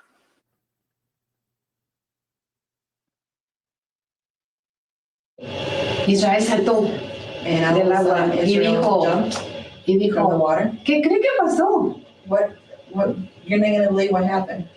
Encontraron a Josh y a encuerados allá arriba. They found them naked upstairs. La niña, Josh. Oh, they found Josh and her naked upstairs. And my reaction was, what? I can't tell you at this moment, but I'm just curious. Just a question like I said, they're a little harder. Yeah. So Well, this is so infuriating. This is the first I've heard of this. Well, That's a true statement. So that's what it sounds like when he's telling the truth. You don't know why somebody said it. definitely not. You can speculate that they were trying to gain leverage by saying something. Definitely. If that be the case. And first off, he's not telling you who said that, but I think got a pretty good idea who the source is. So as we said, Sorry, I respect your position on No, no worries. I've had people angry with me for all kinds of stuff, so and I don't think you're angry at me. So I'm not angry at you, no. no offense taken, you don't have to apologize. Okay. Yeah, sorry. So your answer to his position, his question first off was not naked, unclothed in any respect. Definitely not. Okay. Definitely not. Now, we are at a beach house, so I have been in board shorts with no shirt on. Everybody has been. Yeah.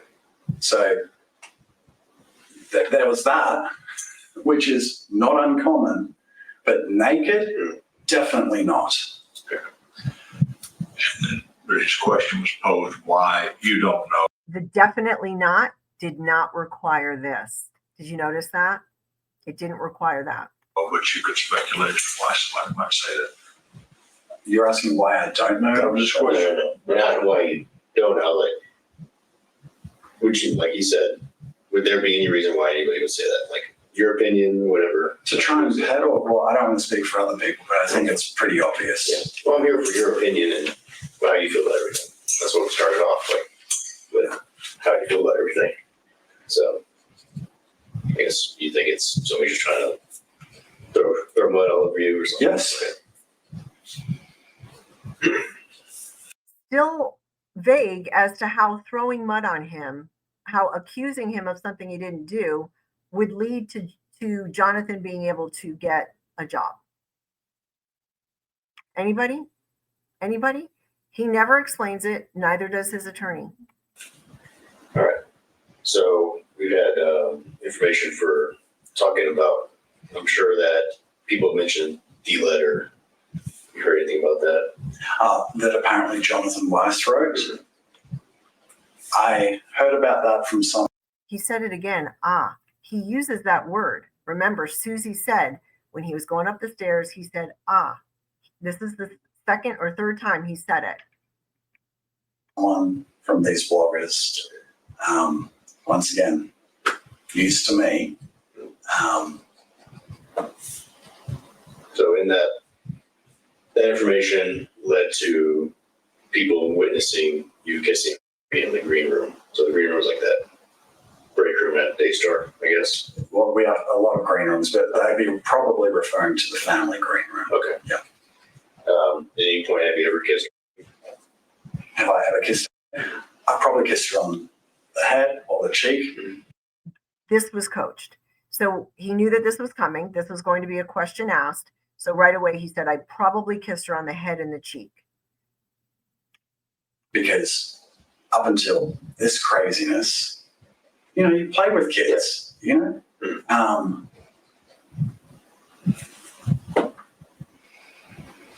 Well, okay, we had a discussion earlier about the issue of kissing this child on the lip. Oh, he just said it. Oh, no, about on the lip. So he did discuss it with him for sure. He wouldn't be a good attorney if he didn't.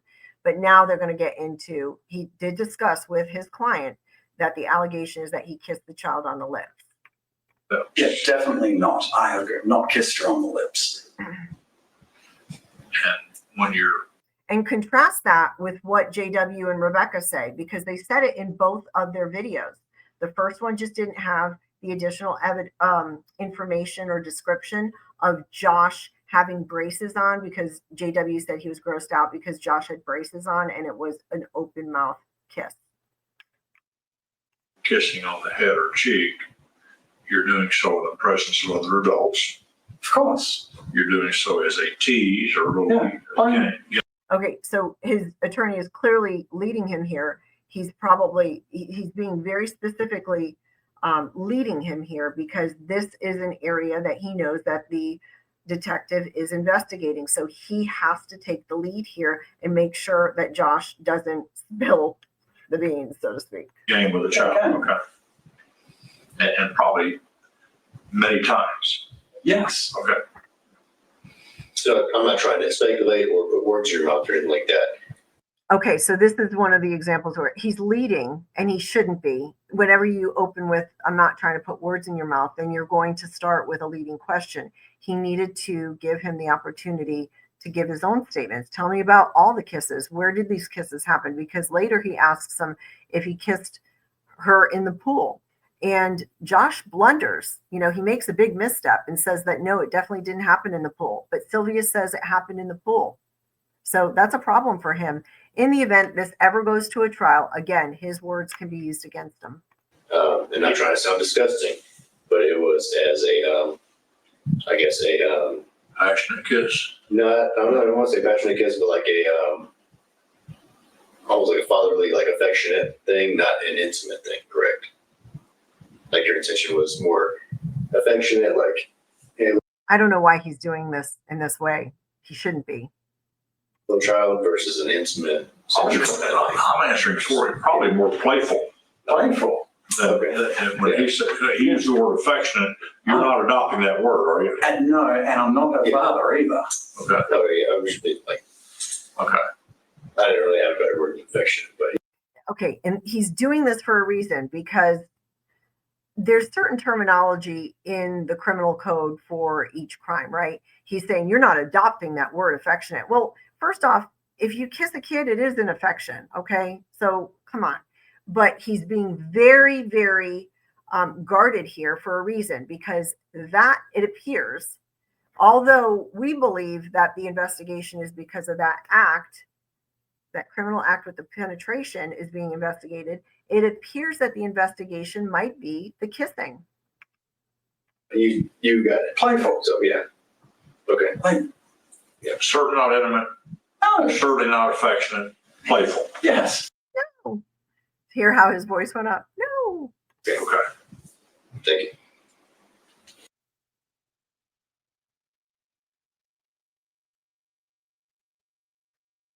What kind of stuff was alarming? The behavior of Josh towards, like, I saw him, force himself on her to kiss her in the green room setting on 2 separate occasions.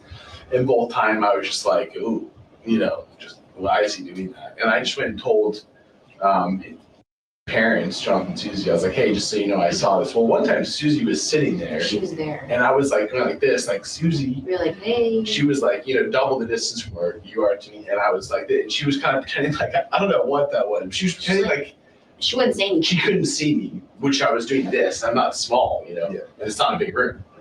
So, I don't know what that was, but that was one instance where I saw him like grab her and her trying to shrivel, kind of, kids like, and him force a mouth-to-mouth kiss. And then a separate occasion, I was very close. I was like, this distance, I was sitting at a fridge with my back, and he was coloring at the table, and he came in and was asking for a kiss, kind of like this, and he grabbed her by the face and did a lip kiss on her there. And that was the one that I was close. When you're like 2 feet away from it, I like wanted to like freak out. It was weird, It's weird, like a not blood uncle.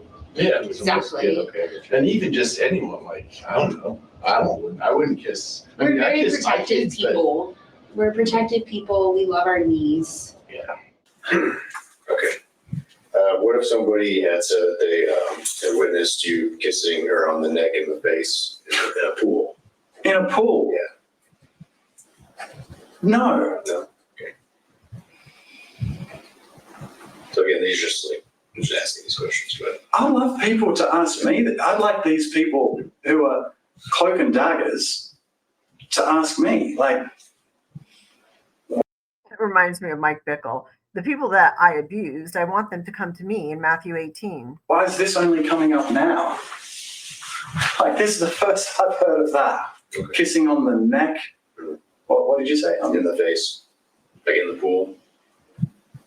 Once again, He just admitted to his attorney that he kissed her on the cheek and the face, and many times. I mean, what's the difference if it was in a pool or not? It's a weird thing to deny. I kissed her on the forehead or the cheek. Okay. Like, Yeah. Kissing on the, gosh.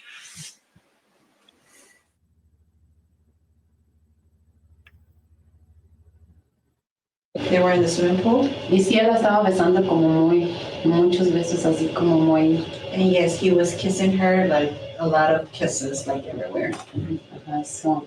The face, Oh, sí, sí, aquí. mouth. Right here, the No, no, la boca no, pero aquí. Y a mí eso, pues She's yo, going to the neck. yo soy hispana, no estamos acostumbrados así. We are Hispanics, we're not really. No sé cuál es la cultura de ellos. I'm not sure what the culture is, Eso pasó. but that's what happened. So some of the information we also had was that you would stop by and visit the house, Jonathan and Susie's house sometimes. Like they would stop by and visit our house, yes. What time out? He asked you if you've been stopped at their house before, the answer is yes. Yeah. The attorney's tired of it. Just answer the question. And it's an unresponsive response. The question was, did you stop at their house? I would do the same thing. Answer the question. I'll repeat the question. But he has to make it known, well, they stopped at ours too. That's not the question. I deal with this all the time. In the same neighborhood, In the same neighborhood. evening walks, Saturday walks, tell them the setting. They moved a block away from us. You know, there's a street in between us, our street and another street, and then they're here on the next street. And it wasn't uncommon for us to go on walks, public places. They would drop by our house unannounced. We'd drop by their house unannounced. Their house has cameras everywhere. You walk up their driveway and it's like, you know, front door, you're in the lounge room. There's cameras everywhere. So he's aware of where the cameras are, but I'm pretty sure that they're not in every single room. So if he's aware that they're everywhere, he probably knows where they're not as well. You don't go to their house secretly. It's cameras everywhere. So yeah, I have been to their house. Did you ever stop by and visit the kids if like mom and dad weren't there or anything? Well, I went there. I can remember once that I went there with my son, and they weren't there, and the nanny was there. So that would count as a time that I remember. But then, we'd bump into Susie on walks, and sometimes she'd be like, "Hey," she'd call them the Bears. "Hey, Bears, you go with Uncle Josh and Aunt Coco." That's what they call my wife Rachel. Or What? Aunt Coco. Okay, go ahead. Okay. I forgot. And she would bail. Yeah. We would other times. Making it look like Susie trusted him with the kids, and Susie is the one that's going to have to rebut that. Because there's a timing element. I'm sure at some point in time that probably happened, but at some point it didn't anymore. We'd continue going. Other times, Rachel, if she needed a break from Judah, she'd say, "Josh, can you take Judah to visit his cousins?" Sure. I'd go around, we'd play. Judah, loved being around other kids. It's just normal stuff. Okay. Yeah, this is just a question I was coming up with for this whole thing. But I guess, is there anything that you think I could? Can I ask you a question? Sure. You hear a piece of information that Josh comes by our house. I think I know who that came from, okay? What do they say is wrong about that, or what do they say is nefarious about that or something? The detective doesn't have to give him any information whatsoever. So it's funny that the attorney is trying to interrogate the detective or question the detective. Or what's the concern? Just the visits that when the parents aren't there. I guess that's the most I'll say about that at this time. And you remember one when the nanny was there. Yeah, but I've never. But he's trying to figure out where he's coming at him, where that opening, so to speak, would be, where something could happen. So that's why he's asking that. And so that's why he's saying there's only one where the nanny was. And this is where they go into only one. But I believe he says that there were two. But the lawyer wants the detective to believe it's only one. That's what it appears like to me. I haven't been alone with them in their house. And do they put many times he came by when the parents aren't there? Because they're always going to have an adult there in the form of a nanny. Yeah. That they're always going to. It's not like the kids are looking over themselves at that age. Yeah, they're pretty young. Yeah. Is nanny's an adult? Yeah. Okay. I don't know anything about it. Well, what he's asking, is she 14 years old or is she 21 years old? What he's asking. If you don't know. I'm sure she's an adult, yeah. Okay. So, like, I believe she had her own child. Yeah. I believe. Don't quote, sorry, I shouldn't say that if we're going on record. that was like, I'm not sure about that. But yeah, it's adult. she didn't. Okay. So, yeah, I mean, it just puts in perspective for me. But, yeah, nothing much to go further on that for me right here. So, you mentioned something about pictures and that you guys had taken from the room to show like the distance. You still have those? Yeah, I can get them for you. Yeah. Okay. Would you like that? I would. Okay. No problem. Yeah, I think that's. Is there anything you think I should know about? I mean, you're pretty good about my questions, so is there anything I think I should ask about? This room. Yeah. Is 2 rooms with a window area off each side and so on. So you'll know what you're looking at. Bed there, bed here, here's window. And he is on this bed on his knees with his child looking out. His recollection as he looked around when he said, I still don't remember the child unclothed, is all the way over in this area with a dresser blocking from where she was, correct? Her dresser. Where her suitcase. He remembers it's her suitcase. He remembers that. So the suitcase is there, but he can't remember if the child was clothed or not. Interesting. I don't know where she was because I never saw her. Okay. Well, I saw her. I knew she was going up there, but I knew she was going up there. Earlier he stated that she was behind him, following him up. But now he says, I knew she was going up there. That's different. when we're looking out the window, I have no idea where she is. What's behind you? You don't know. Okay. So when I send them to you, you have to, we have photographs of both sides that I'll send you. You can get it. You can kind of visualize the distance a little bit. It is what it is. Yeah, gotcha. Okay. Yeah, I didn't know anything about this house, so except for it's in Florida. So you're now investigating homes in Florida. You know, I mean, I go where it goes. I want this to be thorough, so this can be done. We will get him pictures. I will get those in next week. I think it's a video. That works too. He wants this to be done, but then remember he said he's glad it all came out. So which is it? Just whatever you have. So. Yeah, if you need me to swing by your office with a thumb drive and get a video, I have no problem doing that. So I'll get it to you. okay, yeah, no problem. You could do a Dropbox link or something. For that too. Yeah. And I told you he's a pretty nice guy. He won't say this, but he's been tasked with this. He has interviews to do. He's been told to do that, so he's doing his job. And Thank you. are you even getting close to the end of this deal? I still have some work to do. Okay. Asking if getting close to the conclusion of the investigation, because look at how intent he is on knowing this, because it's what he said, it's ruining his life. Not that he's glad it came out. Is that going to be finished in the next few weeks, next few months, next few years, next few decades? I can't. Hopefully it won't be the next few decades. Yeah. I don't plan on being around that long here, so can't give you. Look at he's grabbing he's like, oh my gosh, he's just imagining that what he's going through. So he's very upset that he continues to go through this. He's upset that it continues to remain open and remain investigated and not closed. He's not glad that this all came out like he claims. A straight answer for that. And do we even have an outcry here of any kind? Can't say at that time. The detective's not required to tell him if there was an outcry. So I guess he never did tell him about the outcry or what the specifics were. And so that goes back to, remember, he said, did you ever touch her? So they know that there's some general allegations, but it seems as though he didn't tell him what the specific outcry was. Now,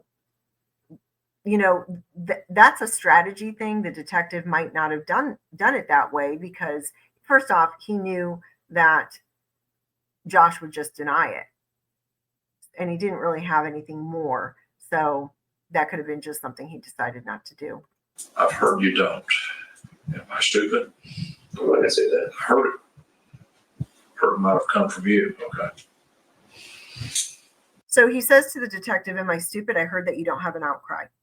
Well, they're watching social media, because if you watch social media, you know that there is no outcry as to identity. There's an outcry as to what happened, the crime, the SA, but not to the identity. Have we taken her to Lives for Children down here? Has she been interviewed by anybody? Okay, I couldn't hear what he said, but it's got to be a forensic facility. He's asking if the child was forensically interviewed. We know she wasn't. I can't, like I said on the phone, I can't give you that answer yet. See, he does cards right up close to that chest thing. That's what he does. So what- I can't tell what he said right there, but I'm sure he told his client, Josh, hey, if that kid is forensically interviewed and she outcries, well, you could see charges. He would have to tell his client A that. very important thing to me, so What else can we get you? that's it at this time. You know, this home, surely y'all took a few little pictures outside, you know, for the big, where you can see what I call the flanks of the bedrooms upstairs you see what I'm saying?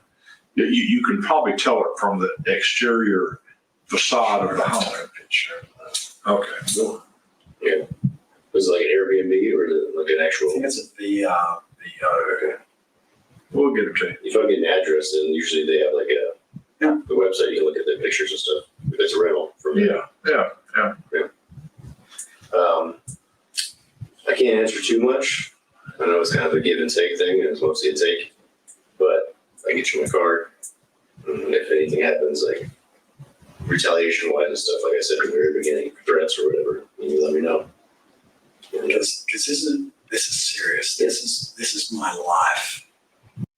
As if the detective doesn't know, so he's going to lean in and remind him what's happening in his life, because, you know, he's glad this came out, but, you know, it's his life. Entirely contradictory. We're dealing with over a job. They're using me to try and get a job. And that ship has sailed, and now they're Hail Mary. I don't think that he knows what that word means. That ship has sailed and now they're Hail Mary. What does that even mean?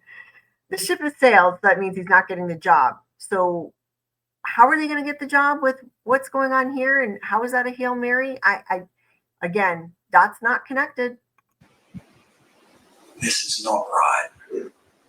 This is not justice. So you think it's just a huge power? That head bobbing, that nodding. This is not right. This is not justice. So he does. Power play, and they're using you as. I think they are so twisted and demented in their minds that they believe whatever they've Concoction. Yes. Yeah. And they've got nothing else now.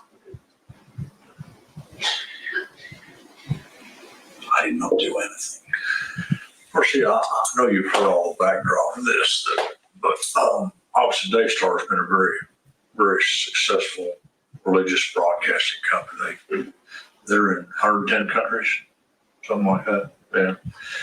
And Marcus Lamb built it from the ground up, and it was a family business.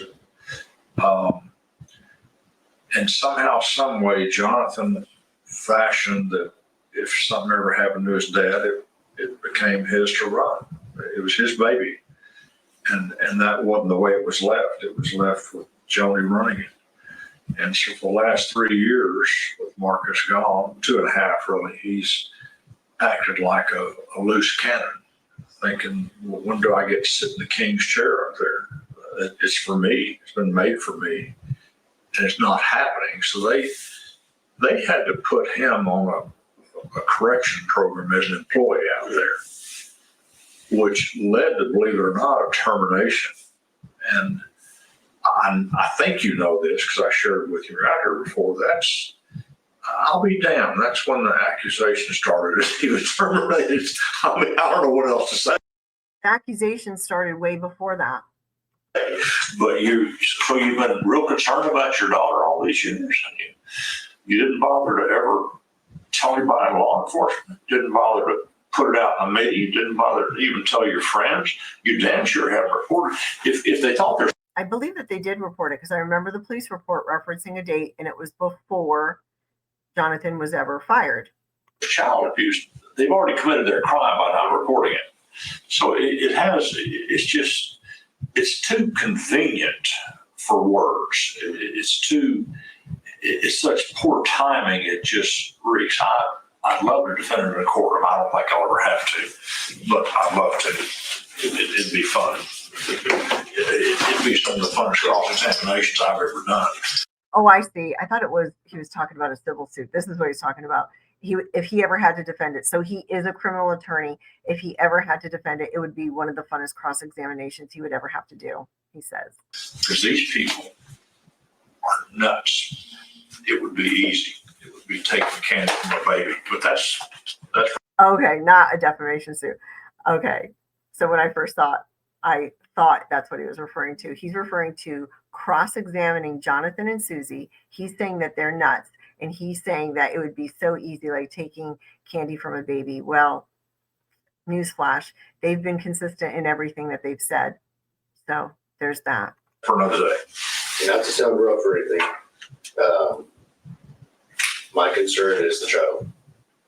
No matter what, whether it's a case with you guys or a case I get from somewhere else, it's the child. So I'm going to do my due diligence to check every avenue I can. So it could be a lengthy process. And so I'm glad about that because you just raised a really important point.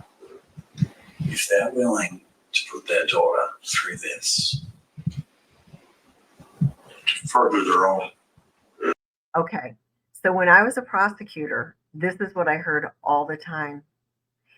They would attack the credibility of the guardian, the parent, whoever, and say, if you're willing to put your child through this, that is a very common allegation and defense.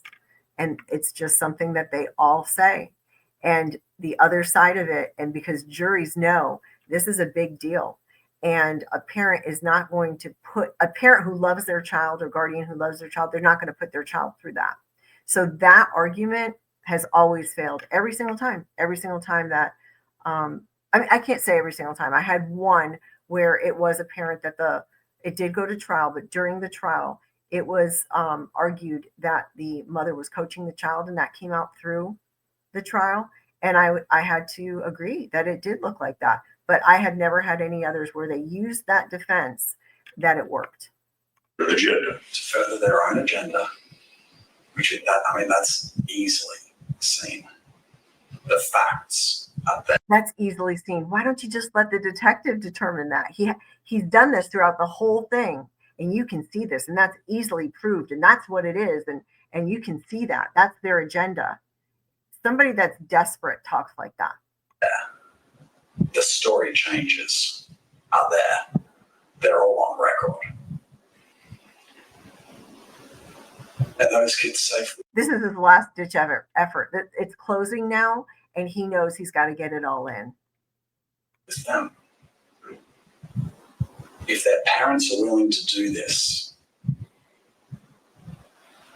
you need to take care of those kids. Let's let him do his job. Okay.